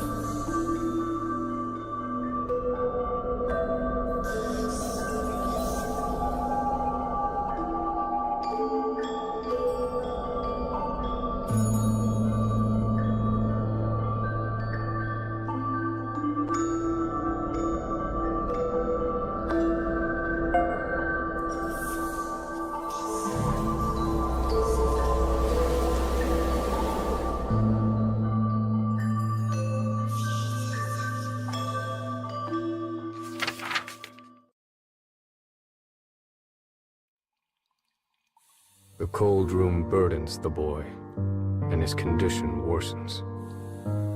The man looks about and sees what appears to be a bottle of medicine.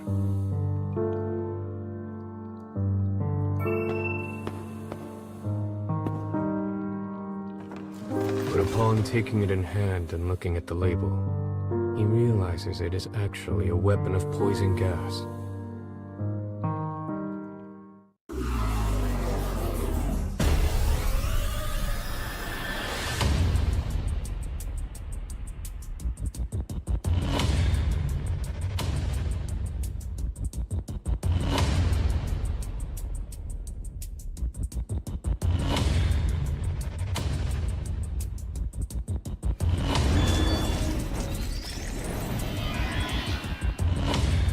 I shall take care of them.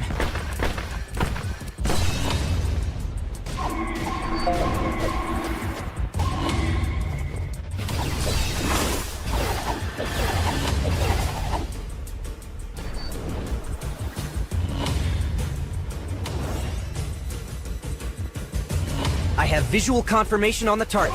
Let's get after him!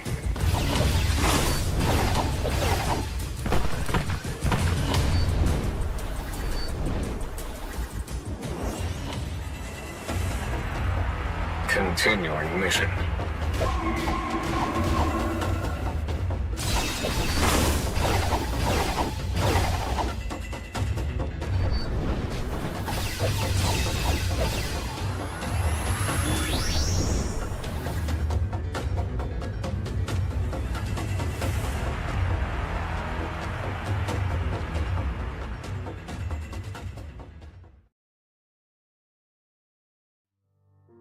The man continues to search for medicine that might aid the boy. It seems the storehouse expands beyond the junk pile pressed against the wall.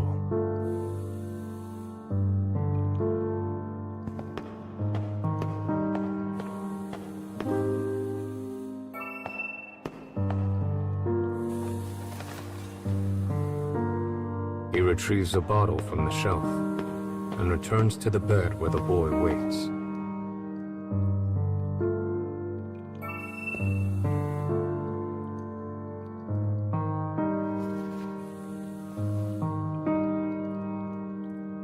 The boy looks at the man's gift and chuckles. "Empty bottles won't cure me, I'm afraid," he says as the man stares at him blankly. "Still," says the boy. He suddenly stands, as if a thought has come to mind. The boy places a candle in the bottle, turning it into a small lamp. He then begins to sing in a small, quiet voice. By the power of his will does the hero draw his sword. To stop the mean advances of the darkness in the world. He will use this light to lead away the people from fear's horde.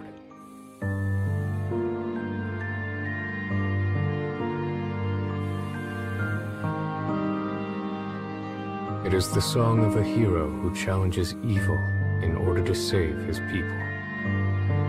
The lamp flickers warmly as the man thinks. "Thank you," he says finally. Those words should not have existed in the man, and yet somehow they did.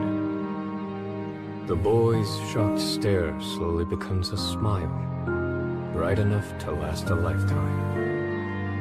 In the corner of a frigid room, these two companions are comforted are the same warmth.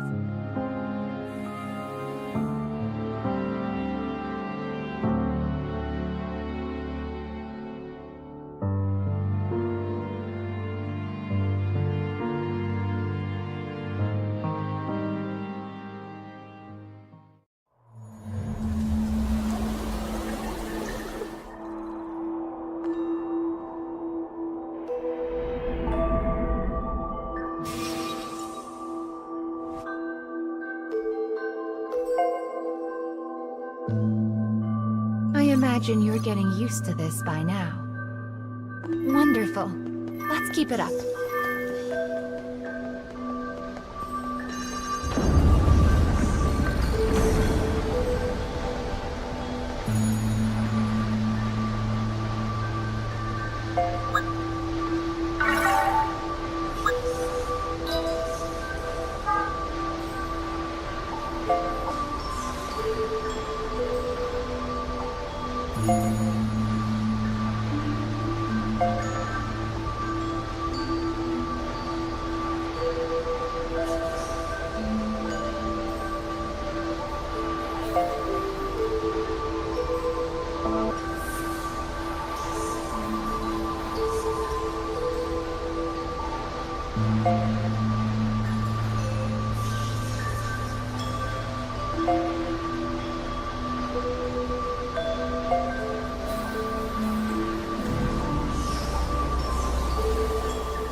Let's get these things cleaned up.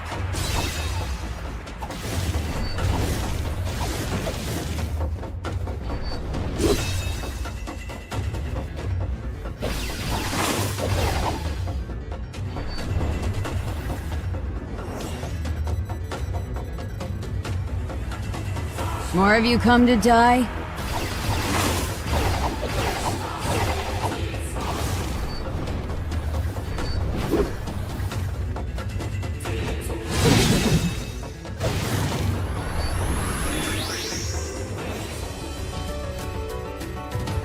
I have visual confirmation on the target.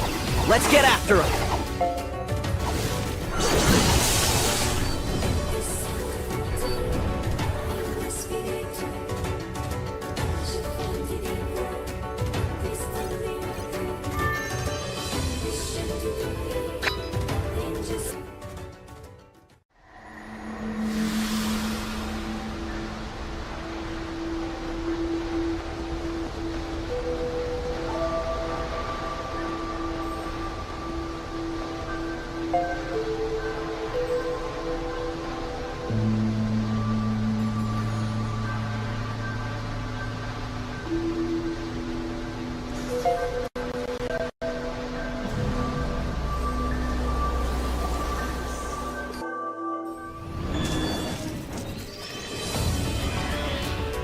I'll grind them into dust.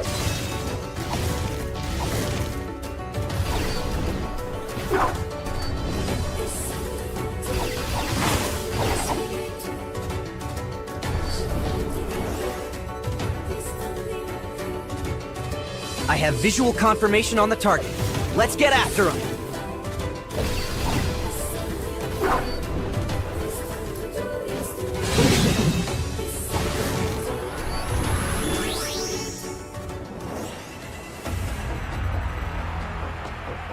More of you come to die?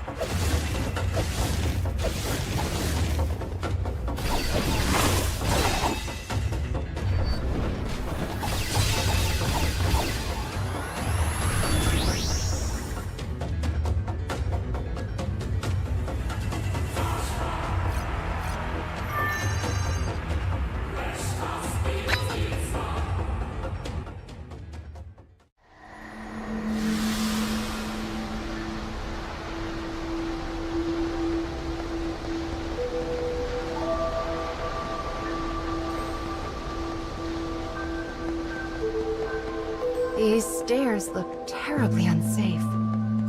It does seem like an effective way to keep intruders out, though. The cage is just filled with mysteries, isn't it?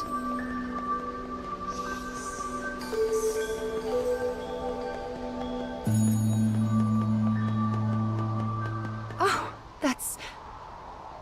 it's the monster that attacked us earlier.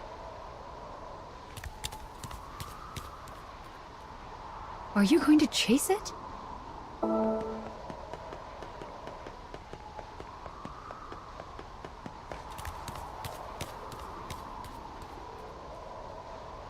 It's almost like it's calling to us.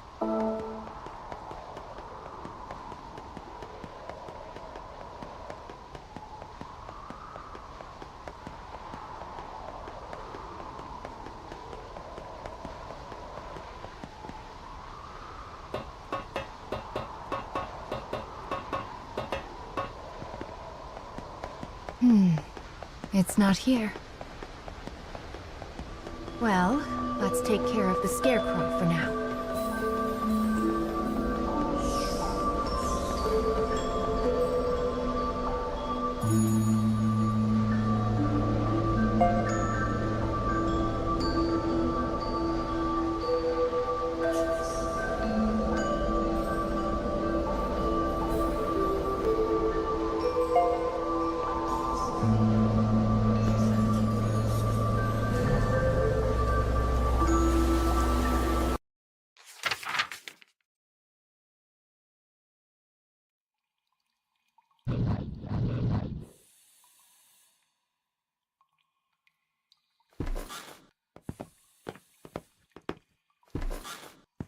Soldiers' voices drift in from outside. The kingdom has once again declared war.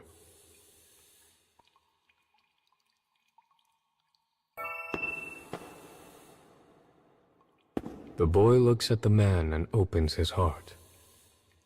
He once lacked the courage to stand against his father and had stayed complicit. But now he burns to stop the king and protect his people from the horrors of war. The passion in his eyes is evident.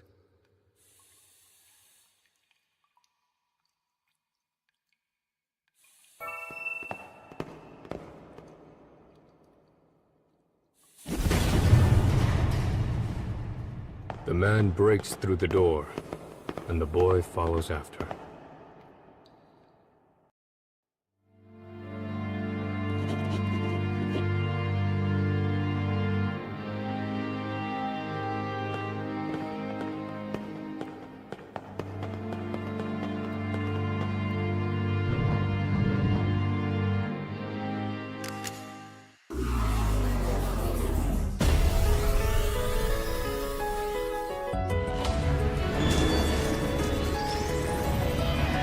Let's get these things cleaned up.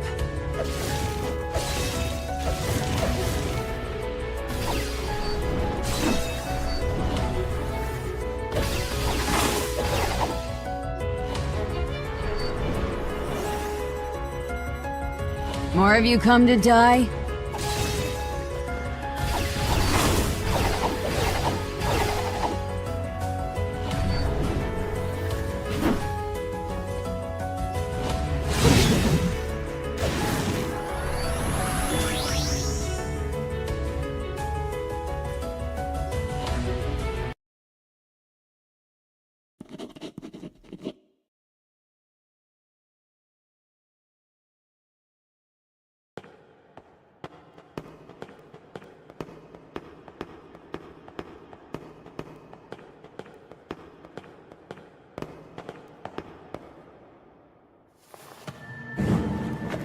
As a divine light shines behind him, the king glares down at the two interlopers.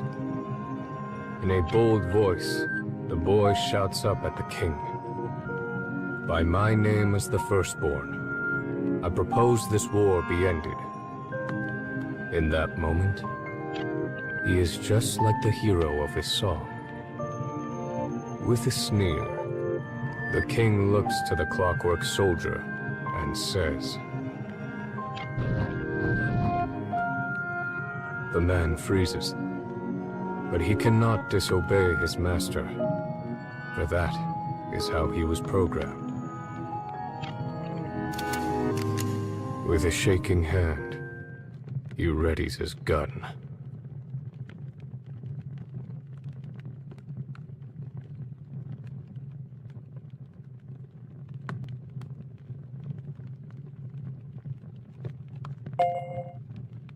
The boy stares straight at the man from the end of the barrel. Unable to resist his orders, the man's finger hovers over the trigger. In a final, desperate move, the man shuts down his own motor circuits.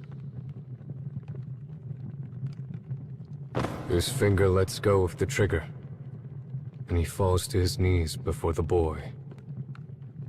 It is the first time he has resisted orders of his own volition, all to save the boy. With an animalistic cry, the king rises up before the pair.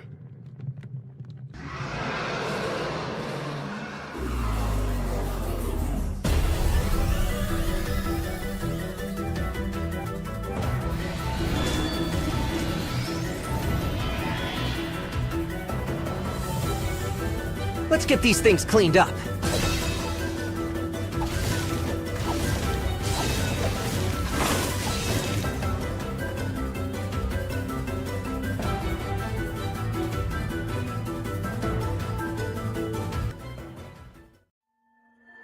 The king's roar brings soldiers running as he demands they tear the traitors apart.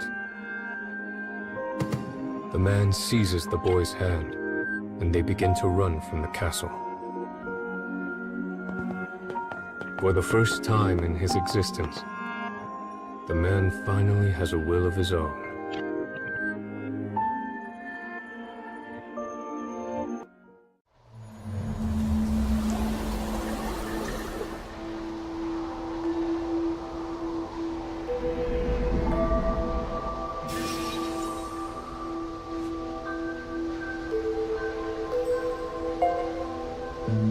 A memory of war. So that's why that poor child was driven from his country.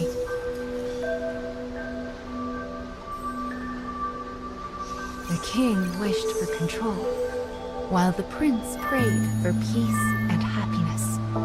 They were both thinking of their country. So why did it have to end up so?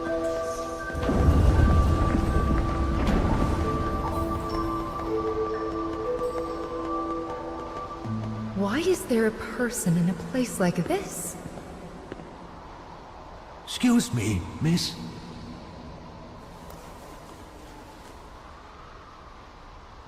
I've been waiting here for a really long time. But my mommy still hasn't come. Oh, I miss my mommy so much, and I was hoping you could put me in that scarecrow like you did with Mr. Monster. I'm sorry. Mama can't help you.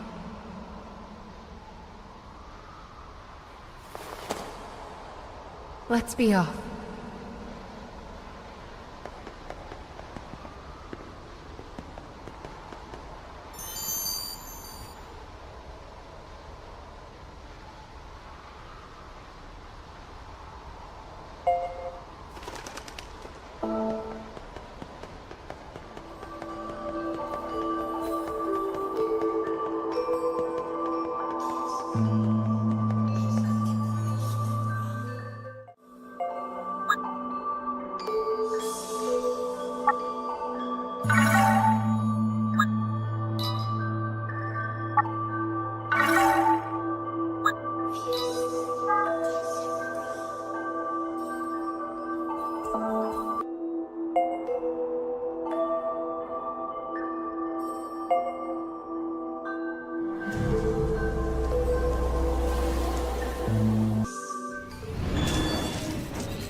Let's get these things cleaned up.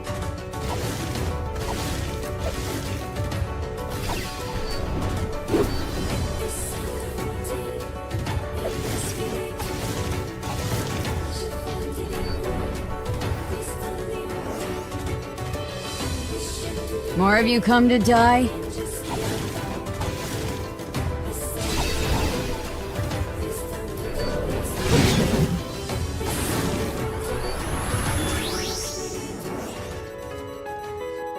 I have visual confirmation on the target. Let's get after him!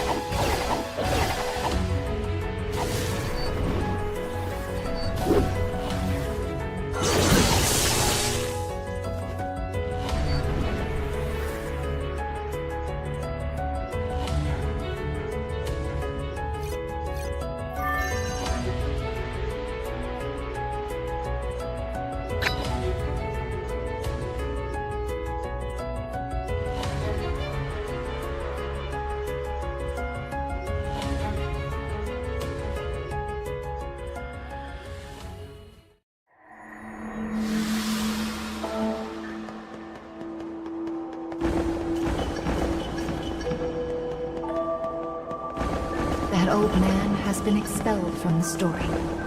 I feel terrible, but there's nothing we can do for him. We must be careful not to end up lost like him.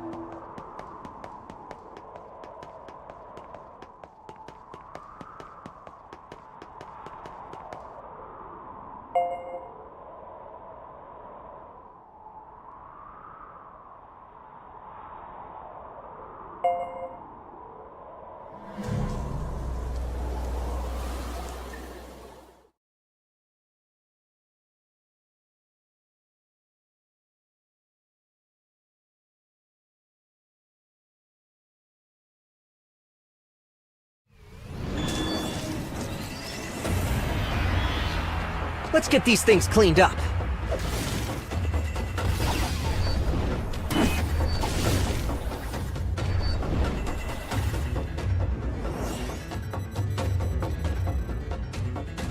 More of you come to die?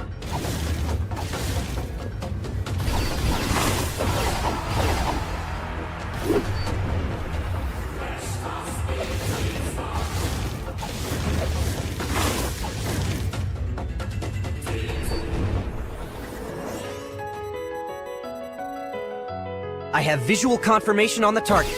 Let's get after him!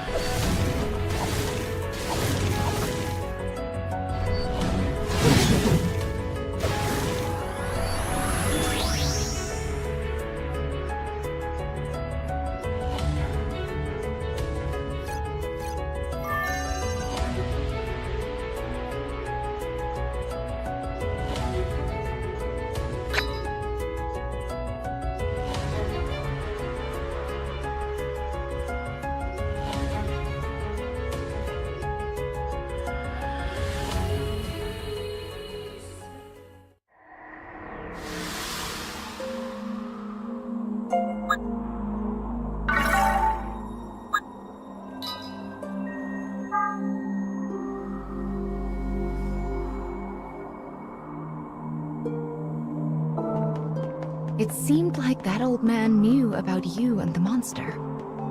And he spoke like a child. I wonder what happened to him.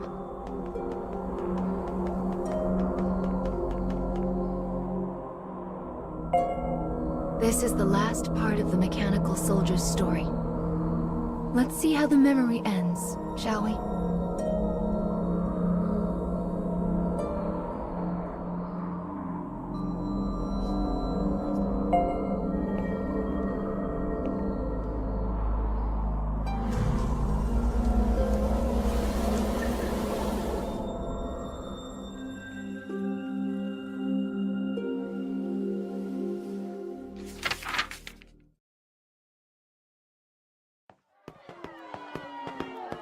The escapees arrive at the town outside the castle, and find people in a panic over the impending war.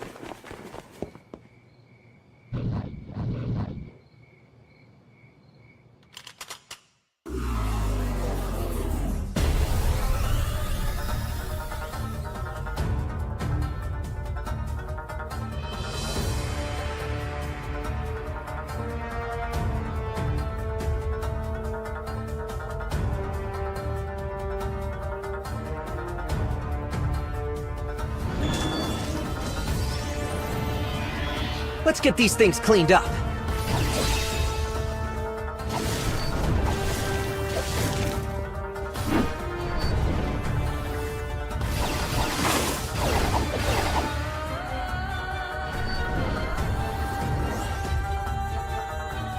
More of you come to die?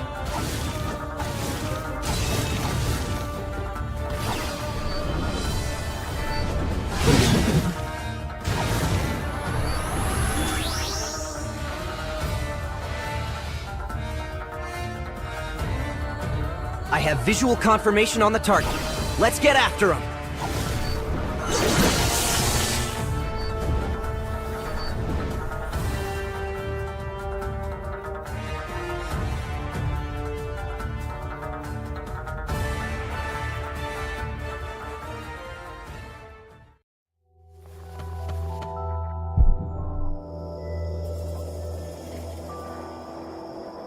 Somehow, the two managed to escape beyond the borders of the kingdom. Looking back on their former home, they each make an oath. The boy swears to travel the nation as its prince and bring an end to the war, while the man promises to guard the prince until his dying moment. Together, they will sever the marionette strings the kingdom has bound them to. With determination in their hearts, they take their first steps into the future.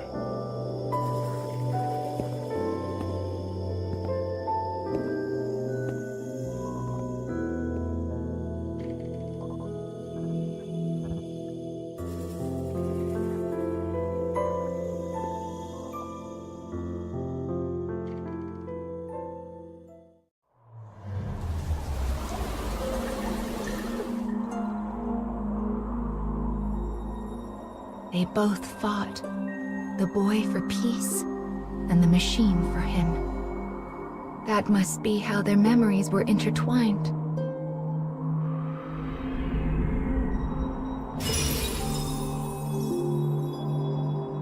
This is the third fragment.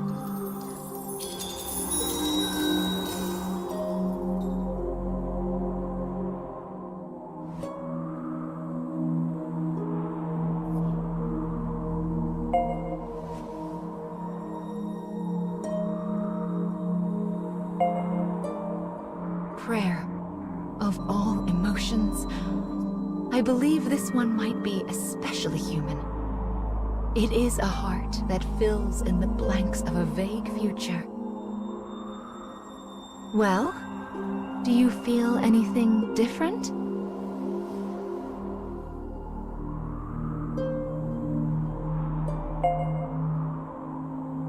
My, that's wonderful. Let's keep this up and get those fragments back. Then your wish can come true too.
The cage feels quite different here. How lovely. I have something special for you that should serve as a nice change of pace. Once you're all refreshed, I know you'll find your second wind.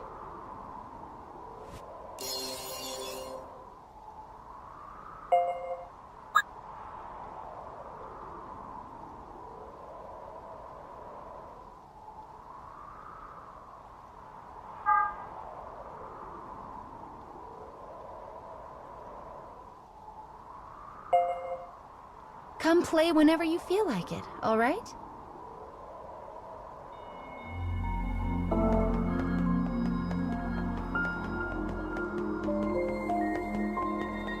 It's been awful and dusty for the most part, but the air here is nice and clear.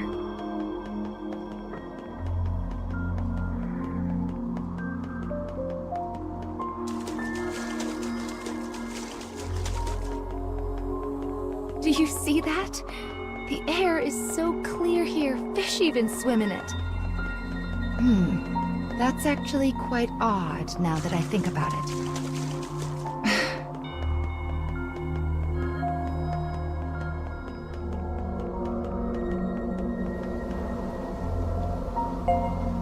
Looks like we found our first memory in this area. Oh my, this looks like a katana. Maybe we'll hear a story about a samurai. Let's have a look, shall we?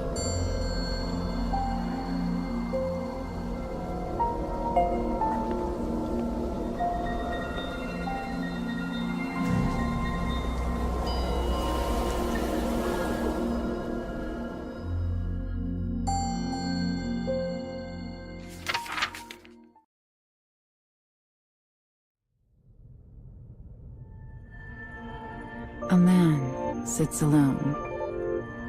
Though he speaks, the target of his words is unseen. To this invisible listener, he offers praise for a task well handled. His eyes narrow. He hesitates. Then, his voice a rasp, he murmurs an instruction. On to the next. The target of his words is revealed behind the scrim of a dividing wall. She also sits alone. In her hand rests a small scroll adorned with a face. Slipping the scroll into the folds of her robe, she stands and makes her response. Understood.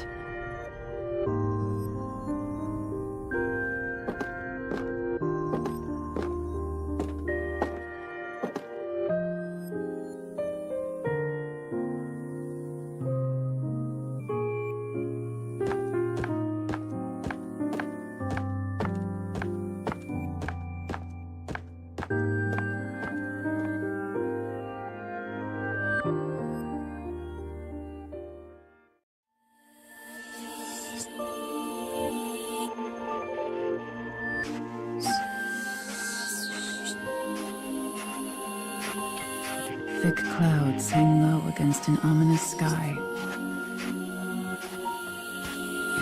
The castle town bustles as people move to and fro.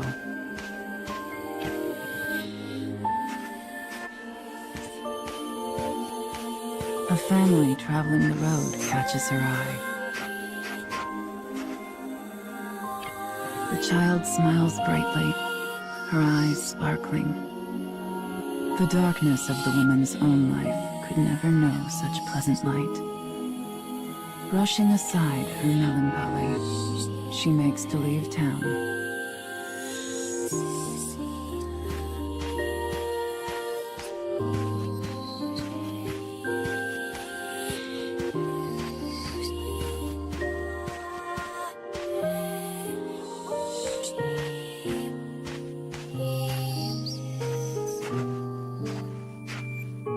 A sudden glimpse of silver catches the woman's eye as an assassin appears before her. A thin razor of a smile crosses her face. She knows this is exactly where she belongs.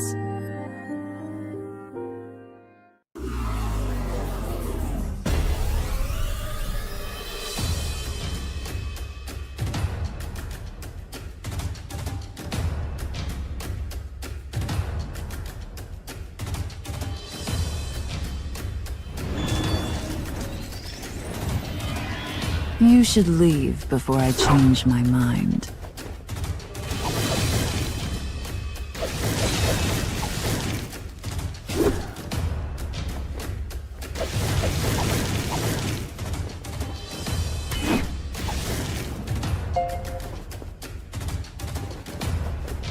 Come.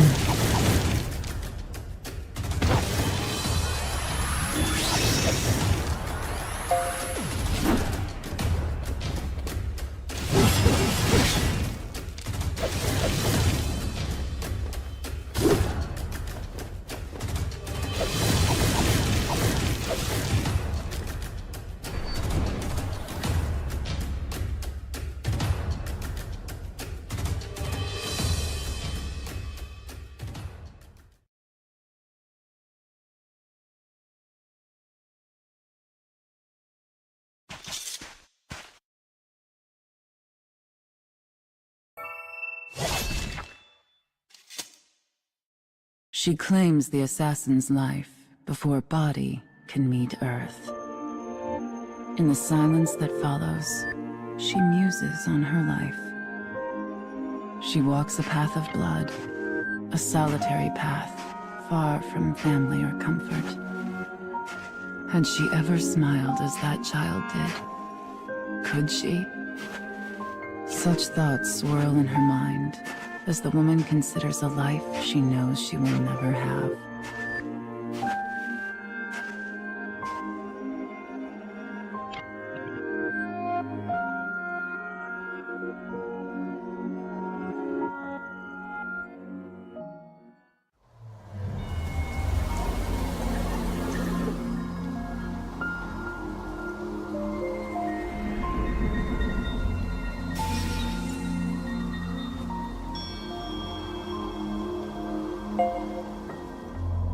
Well, it seems this tale involves a female assassin. I wonder what the secret to her strength is.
Enemy forces sighted.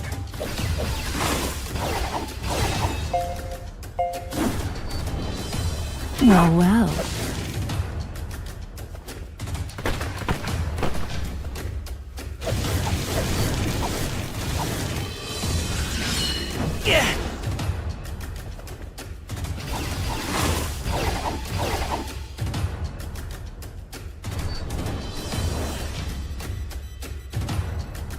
I have visual confirmation on the target.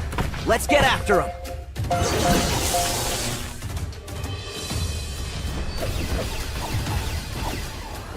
There.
Do they just want to slow our progress?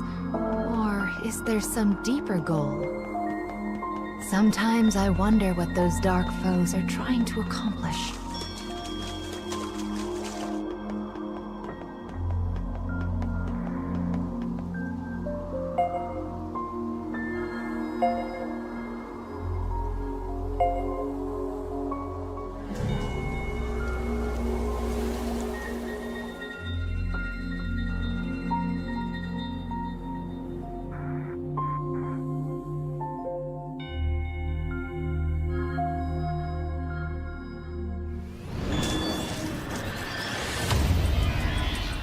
Let's get these things cleaned up.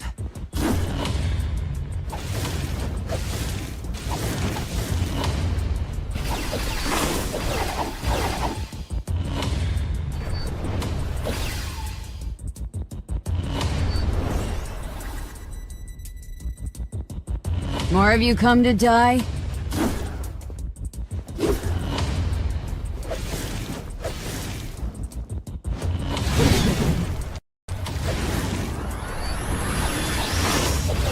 Take this!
large gate.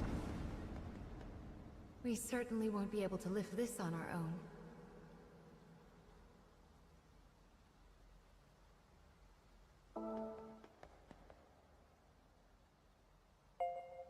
What a good eye you have. Here, let Mama take care of that for you.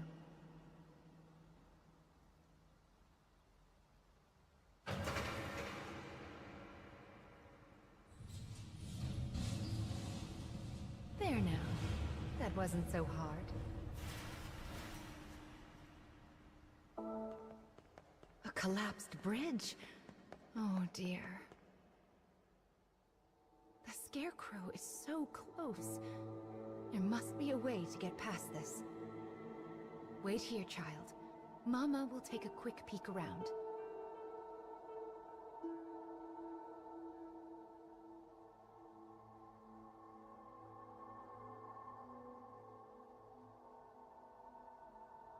Oh, but this is a bother. Who even lowered the water in the first place? I do wish these levers weren't quite so heavy.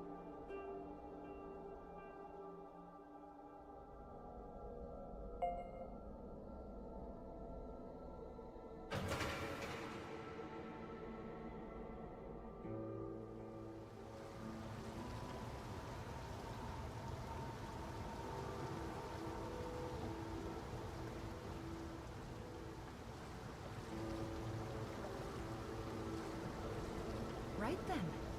1 down and 3 to go.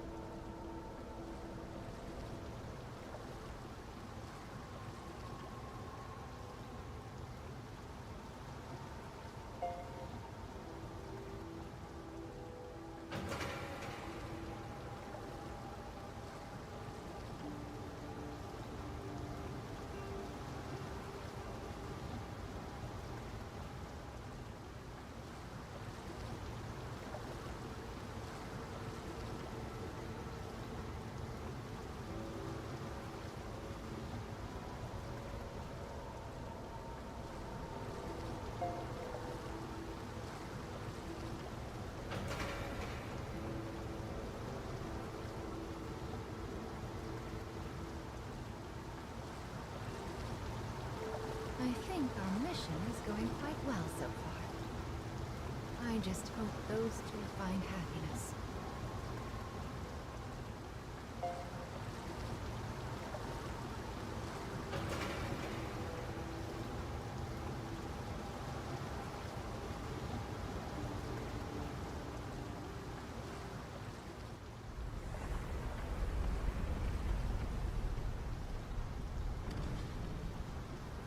Wonderful!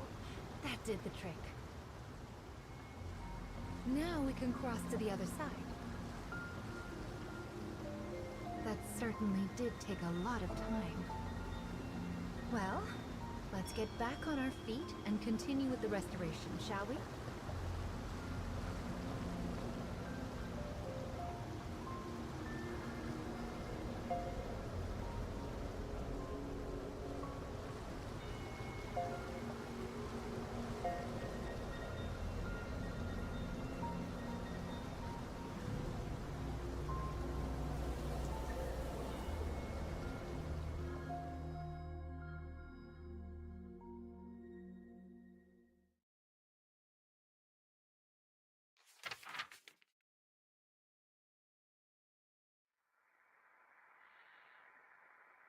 The girl stirs from a thin sleep, her features weary as a woman thrice her years.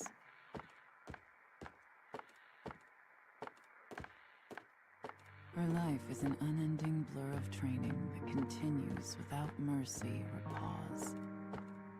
Bones creak, flesh stings, pain is her constant companion. Yet she forces herself down the hall all the same. When she arrives at the garden, a bellowing roar orders her forward. Coming, she replies in a voice devoid of all feeling.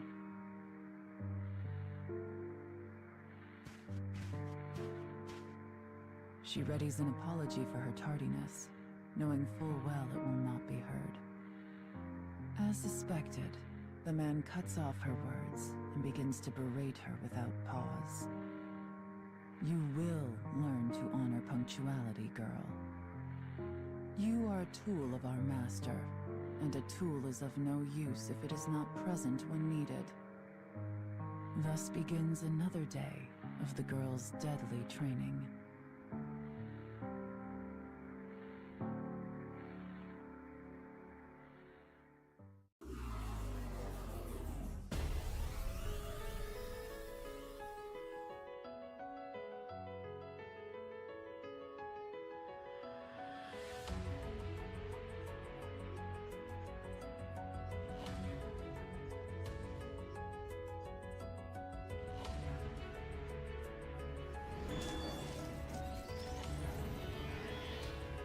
You should leave before I change my mind.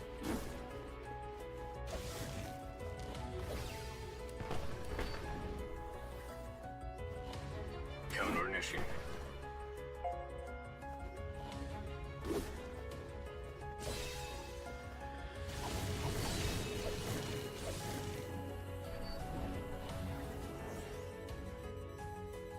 I have visual confirmation on the target.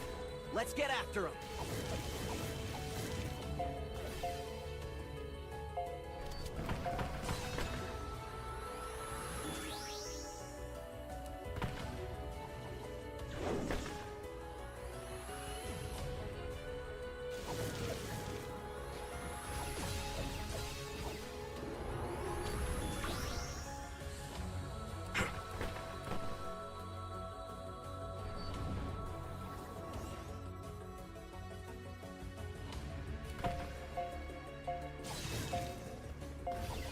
Go.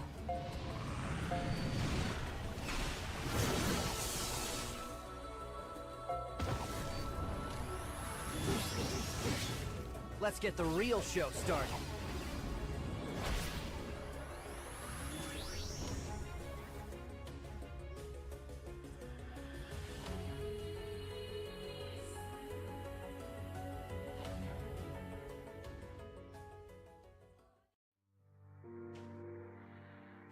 Her family has served their lord's clan for generations.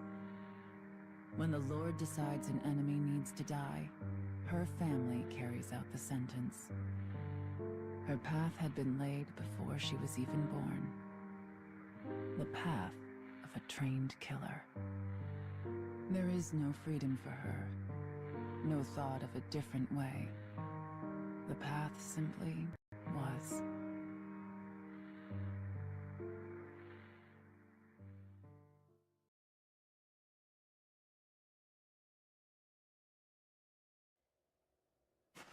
The woman does not bemoan her fate, for she has never known another.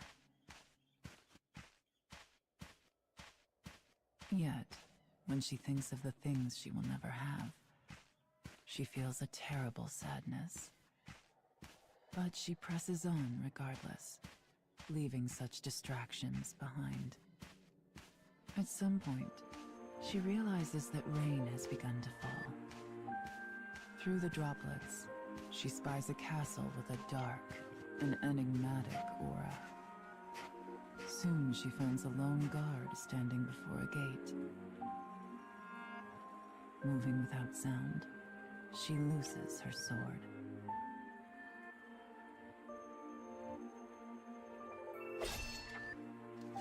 With death delivered, she sheathes her blade and presses on.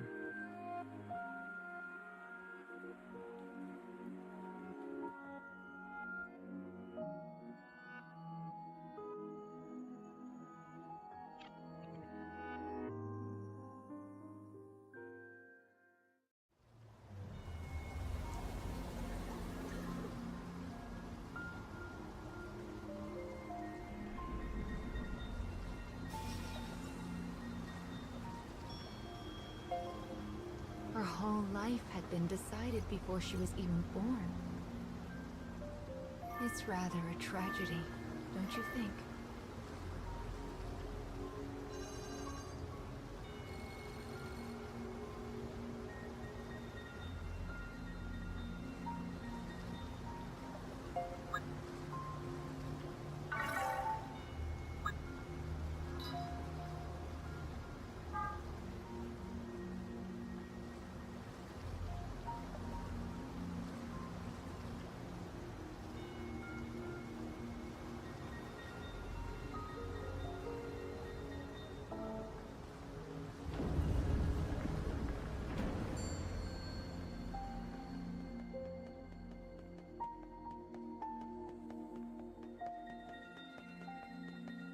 sure you must have a birthplace as well. A place you...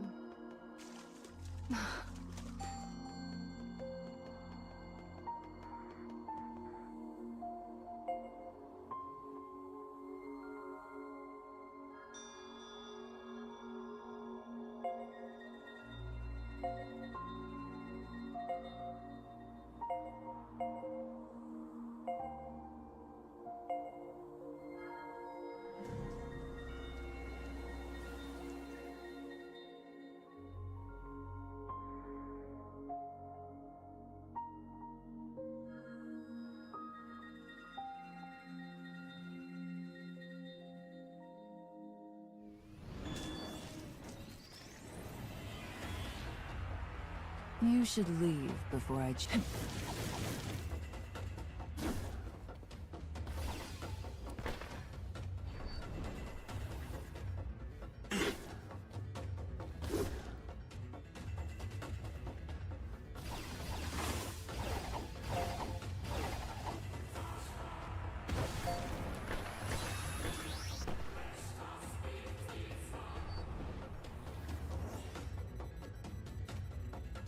Continuing mission.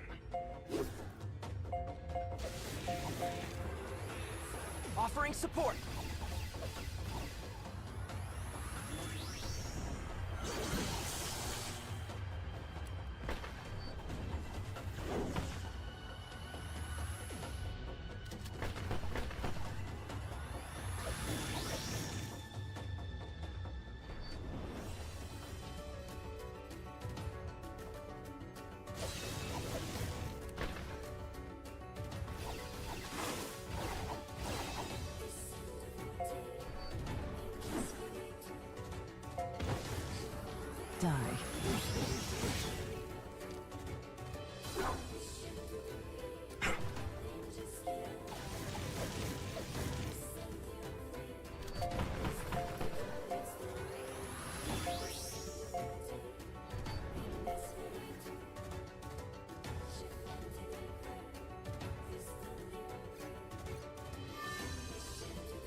You should leave before I change my mind. Come.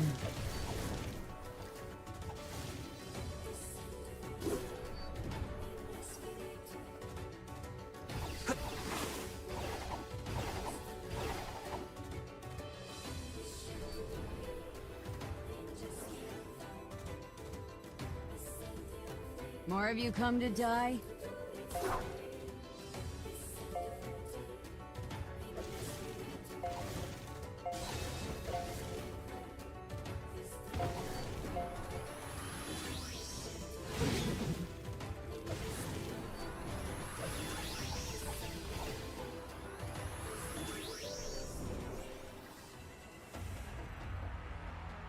How annoying. I'm on it!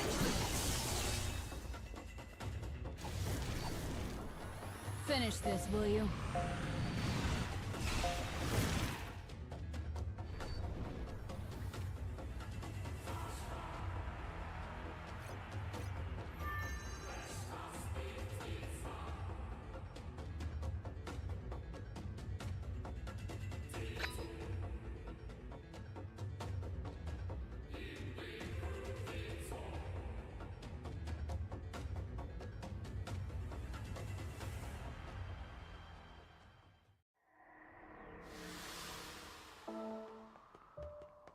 Hmm?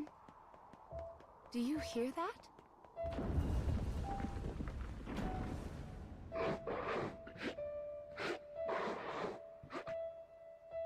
That's...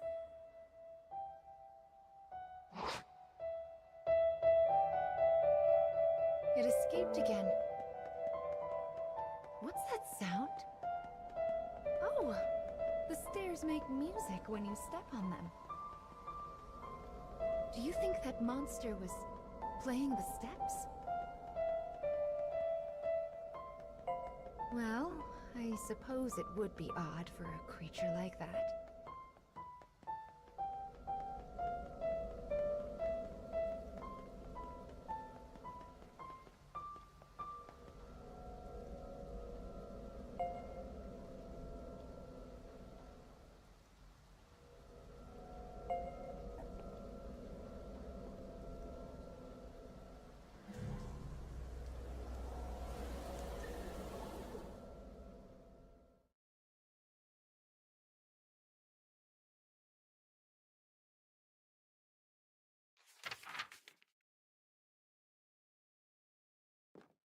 The woman moves ever deeper into the castle in search of her target.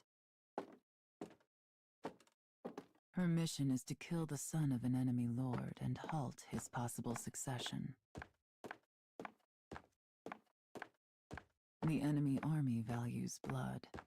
If the successor were to die, chaos will inevitably follow.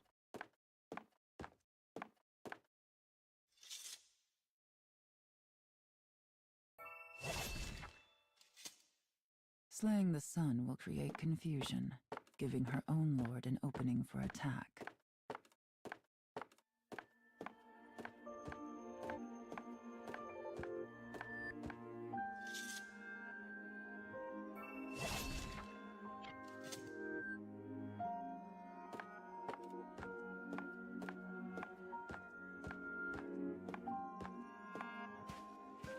She passes through the corridors and moves toward a reception room. Outside, the rain falls in endless gray sheets. A child sits alone, his frame made smaller by the size of the room. She recognizes the boy's face from her scroll. Without a word, she draws her sword and points the tip at the child's throat. Yet he simply stares at the cold steel, making no move to escape. As the woman studies the child's haggard face, she realizes something. This is no son of a lord, but instead a girl frocked in boy's clothing.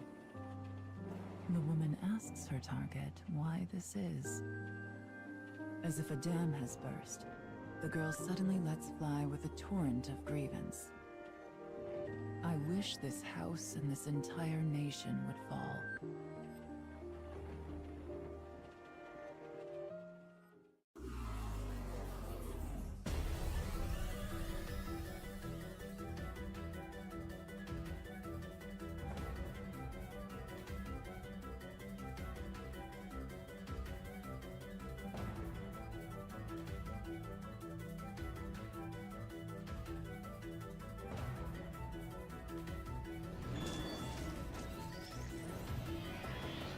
You should leave before I change my mind.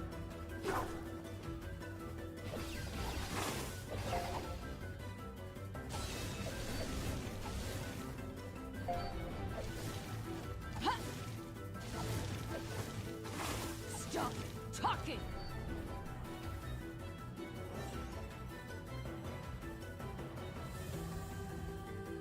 I have visual confirmation on the target. Let's get after him!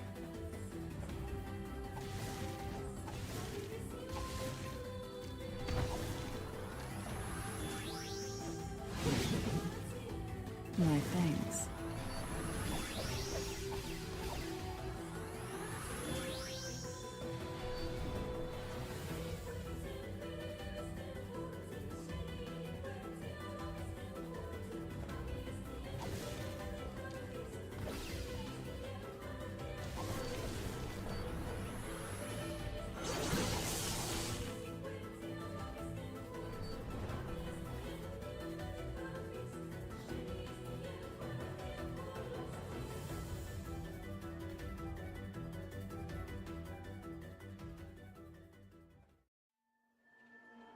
The girl begins to tell her tale.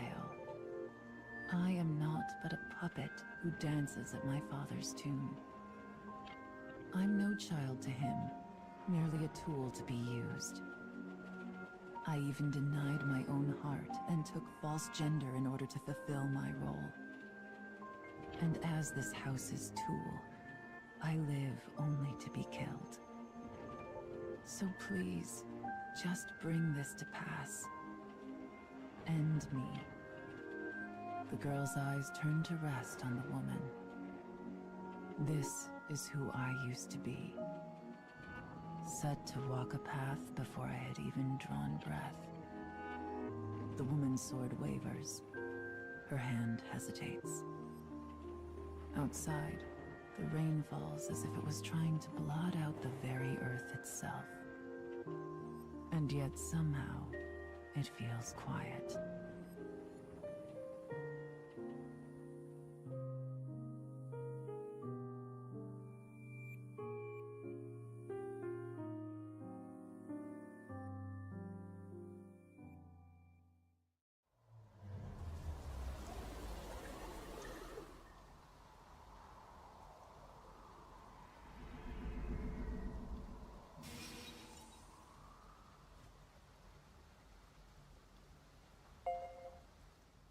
The next memory should be the last one in this area.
wonder what that monster wants.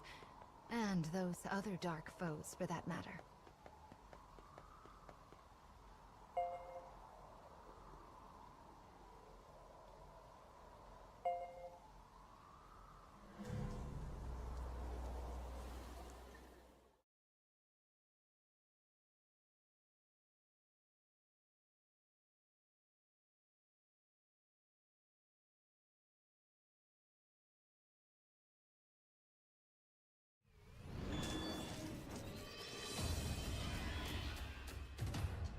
You should leave before I change my mind.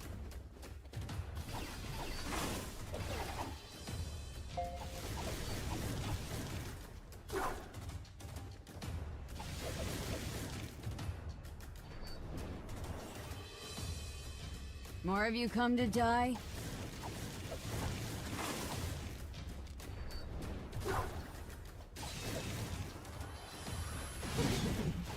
I'm on it!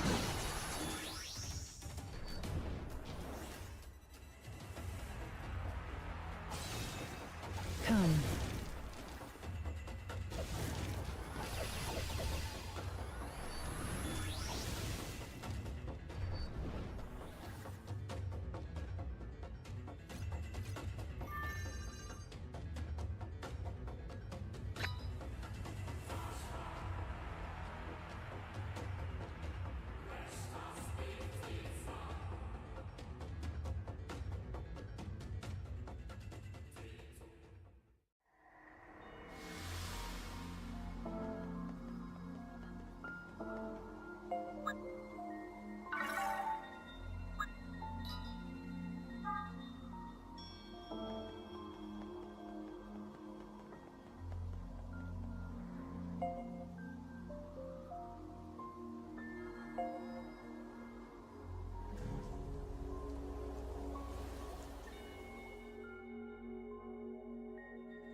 You should leave before I change my mind.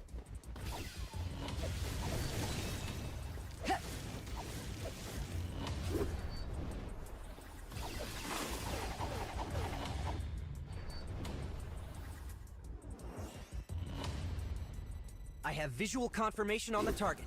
Let's get after him!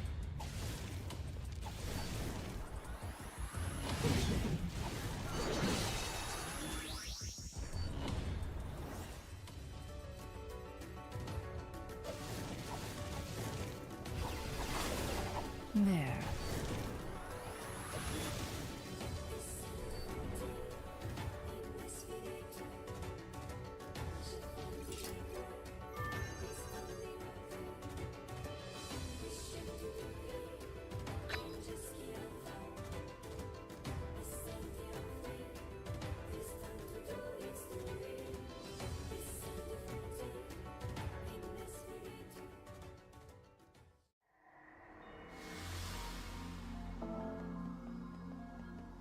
I think the last scarecrow in this area is inside this building.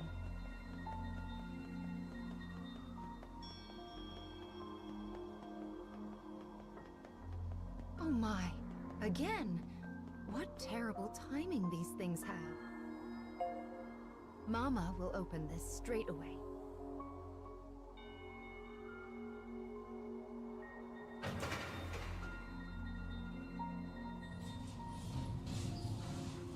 There. Can you get through now?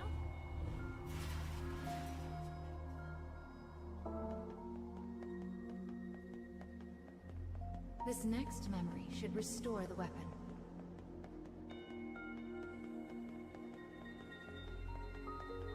The scarecrow is right there. Brave faces now.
The only sound is the rain.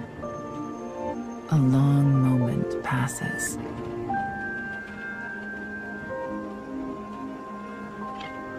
The woman sheathes her blade. She then asks the bewildered girl, "Did you mean it when you said you wish your house would fall?" Shaking, the girl nods. The woman responds, "Understood." Suddenly, the sounds of an army clattering into place emerge behind them.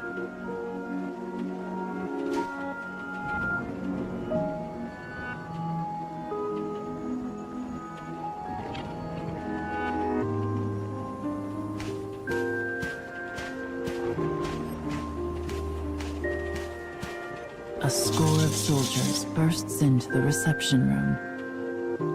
The woman's face is the very picture of composure. "Come then," she whispers.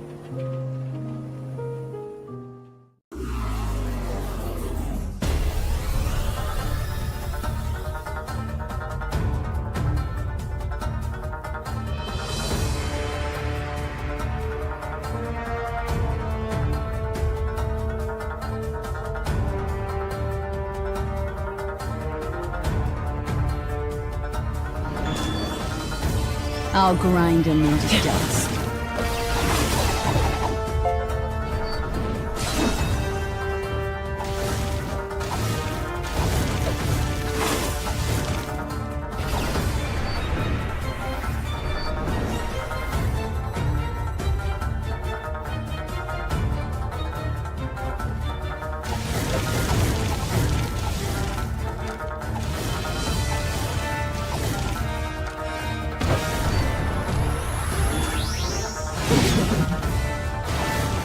Let's get the real show started.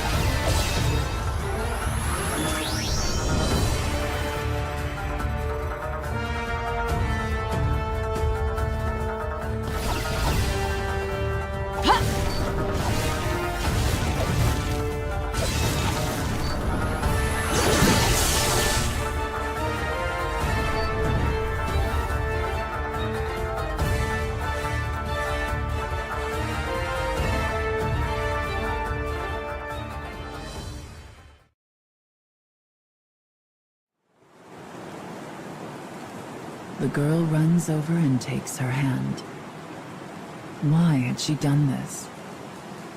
The sound of the rain begins to fade. People cannot choose the station of their birth. One can scarcely even choose their own manner of death in this violent, bleeding world. But perhaps one can choose to let another live. I was a tool of my house who carried out her role. My hands are stained with sins beyond counting. I doubt this will absolve me of my actions. but it might make a nice gift to bring with me into hell. She can no longer hear the rain. Tears roll down the girl's cheeks, and on the woman's face is something almost like a smile.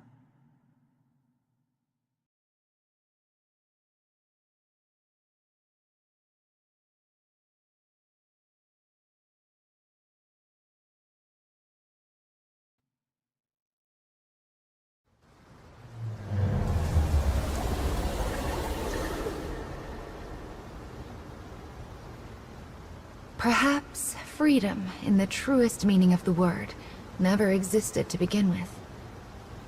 We are bound by heavy chains, which closes many doors, and one often lacks the will to choose from the remaining options.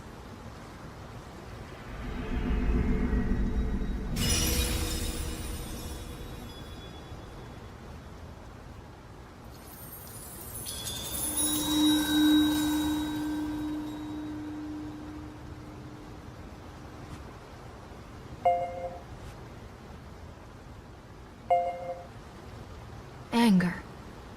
This is the fourth fragment that you've lost. What is your anger meant for? Is it for a person? The world? Your fate?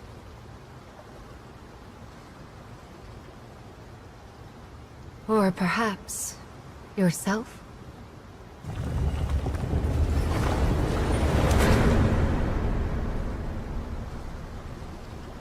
The time when you will also have to choose draws nearer.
Brr, it's so cold all of a sudden.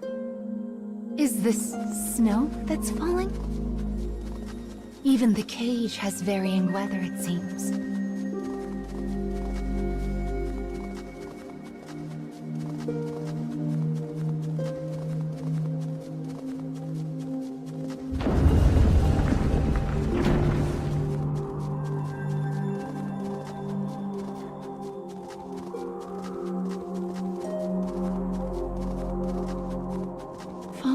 Snow, glimmering icicles.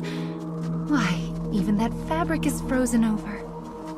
I never thought I'd get to see such a beautiful sight. Mama is truly touched. The 5th weapon should be here, as well as the 5th fragment. Now, let's head for the Dark Scarecrow.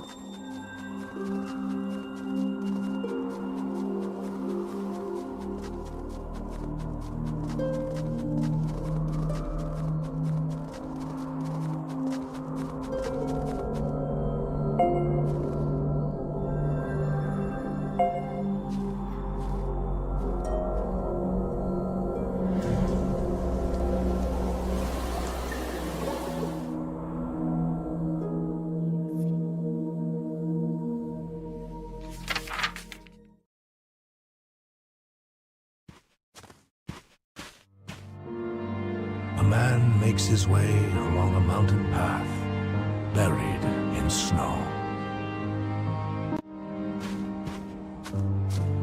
There is no movement, no sound, only a perfect wall of unbroken white. His breath comes out in a set of steady white puffs.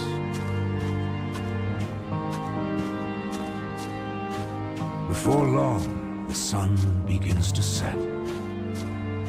Yet the man's pace does not falter. A rift in the ground blocks his way. The crevice is so deep, he cannot see the bottom.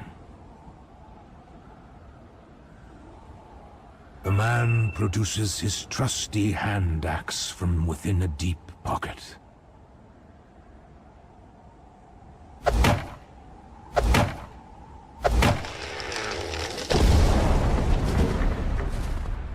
The path beneath him precarious. Maintaining his balance is a matter of life and death.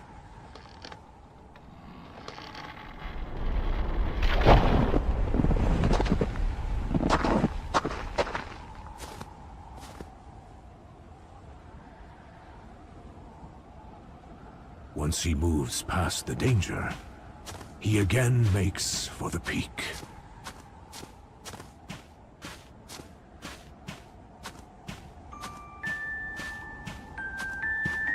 Before he realizes it, the land around him is bathed in moonlight. The man knows the mountain is more dangerous at night. Yet it still holds for him a kind of wondrous charm. He does not fear this place. Instead, he trusts in his strength and experience.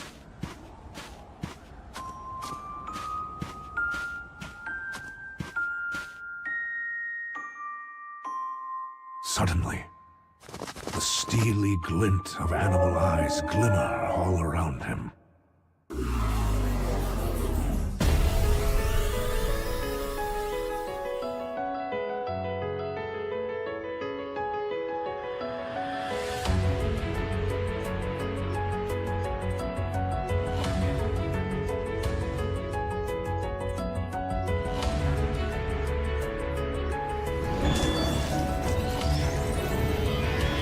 Think you can stop me? Ha!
The man, remaining calm, confronts a pack of wolves.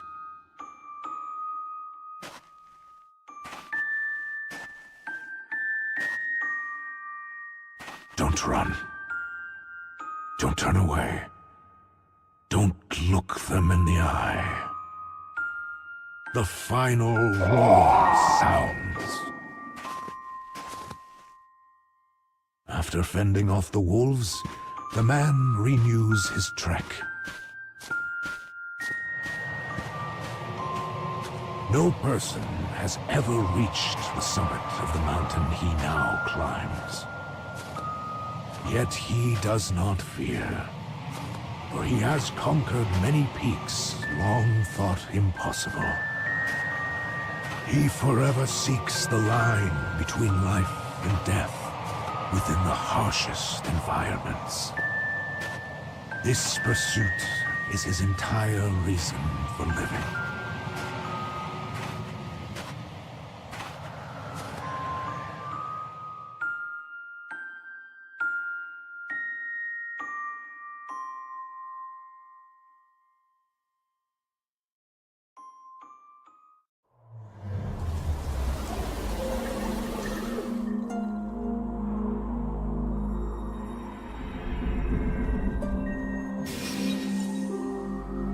So this memory is from an adventurer. He certainly looked strong, don't you think? I've never climbed a mountain before. Not that I could, seeing as my legs don't touch the ground.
Let's get these things cleaned up.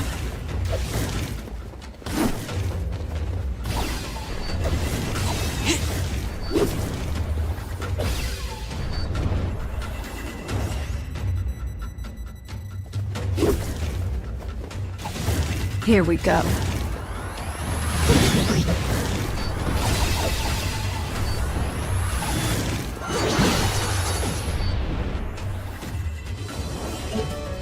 More of you come to die?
Let's get these things cleaned up.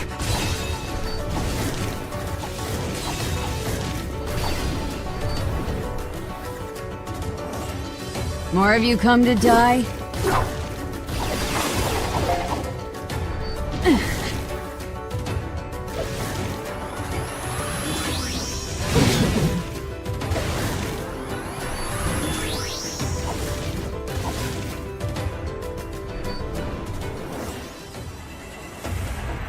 I have visual confirmation on the target. Let's get after him!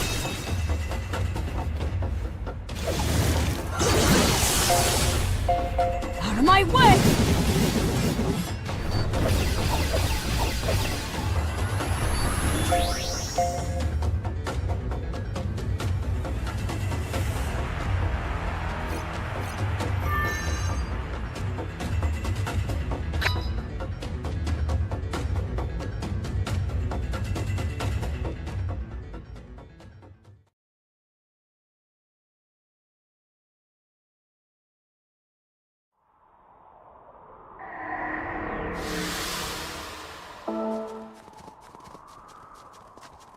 I wonder if those dark foes feel the cold at all.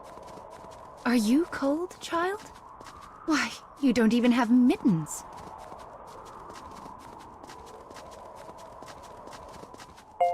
Are you sure you aren't cold?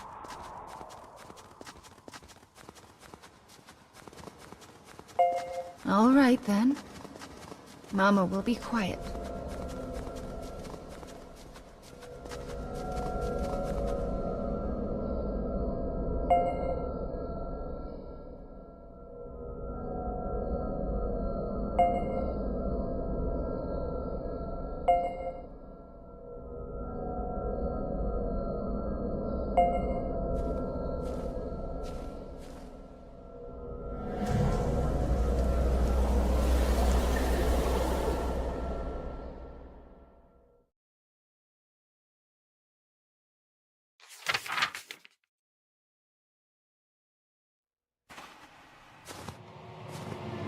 A terrible blizzard rages across the snowy mountain. The merciless wind and snow cause his steps to slow. Suddenly, his weary eyes glimpse a rocky shelter, just big enough for a single man. As he catches his breath, he recalls the letter tucked away inside his pocket.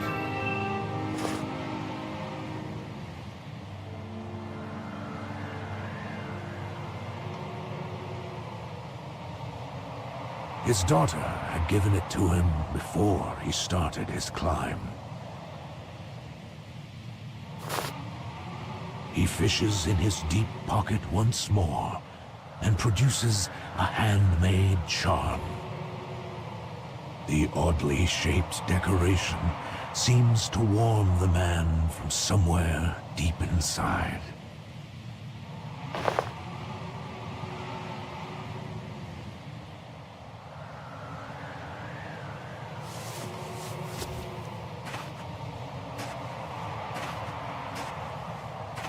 Having risen to his feet, the man's legs are filled with renewed strength.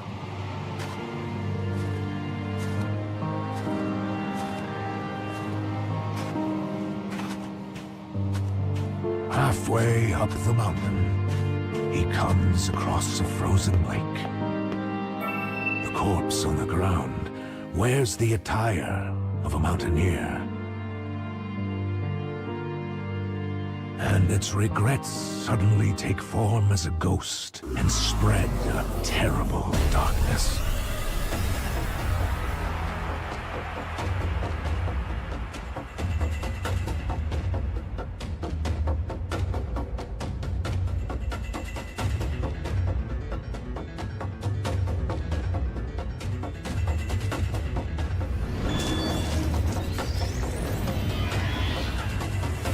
I'll grind them into dust.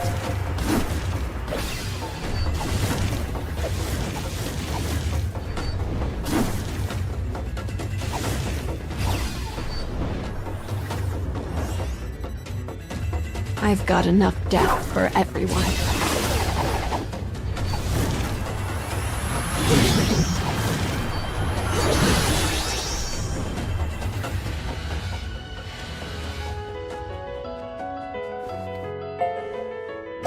Finish this, will you?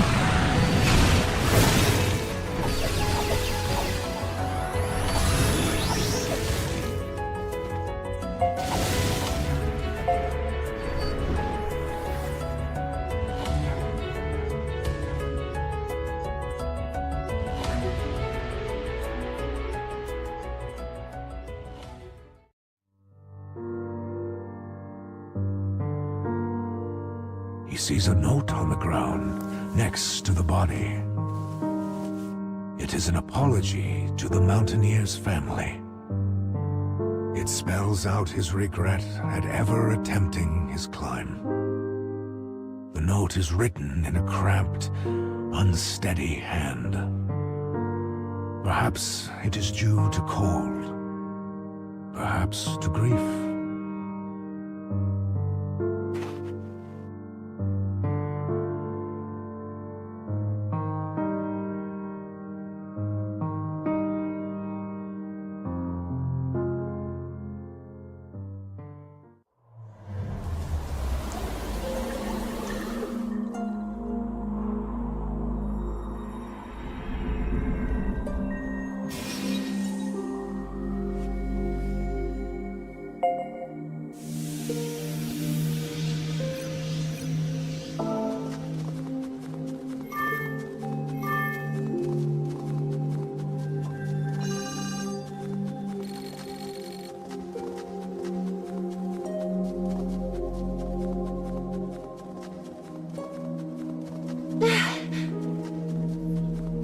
Oh, I can't.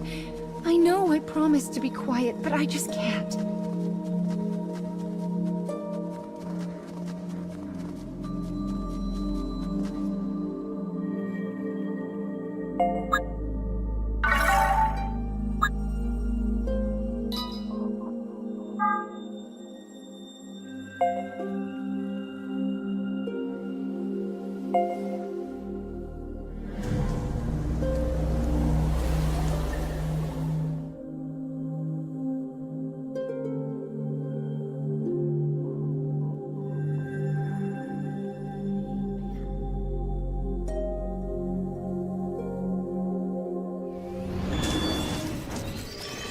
I'll cut down everything in my way.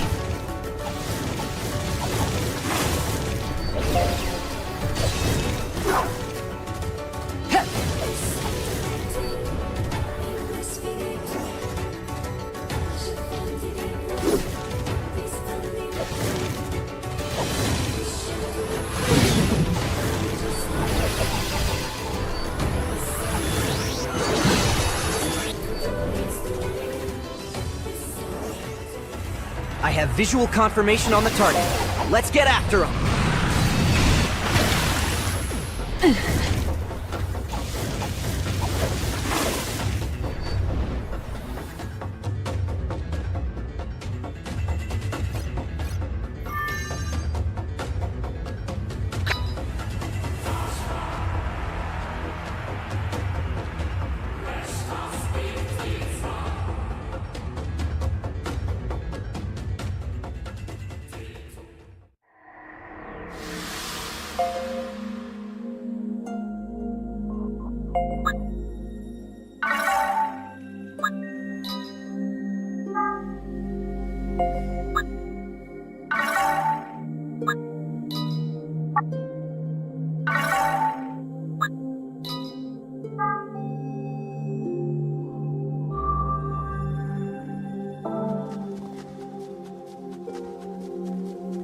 Make sure not to slip on the snow now.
I'll grind them into dust.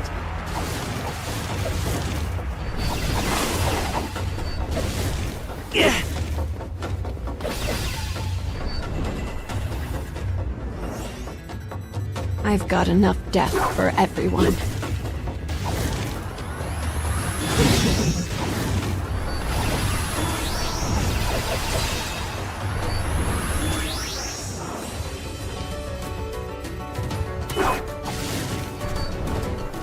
Damn it!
See.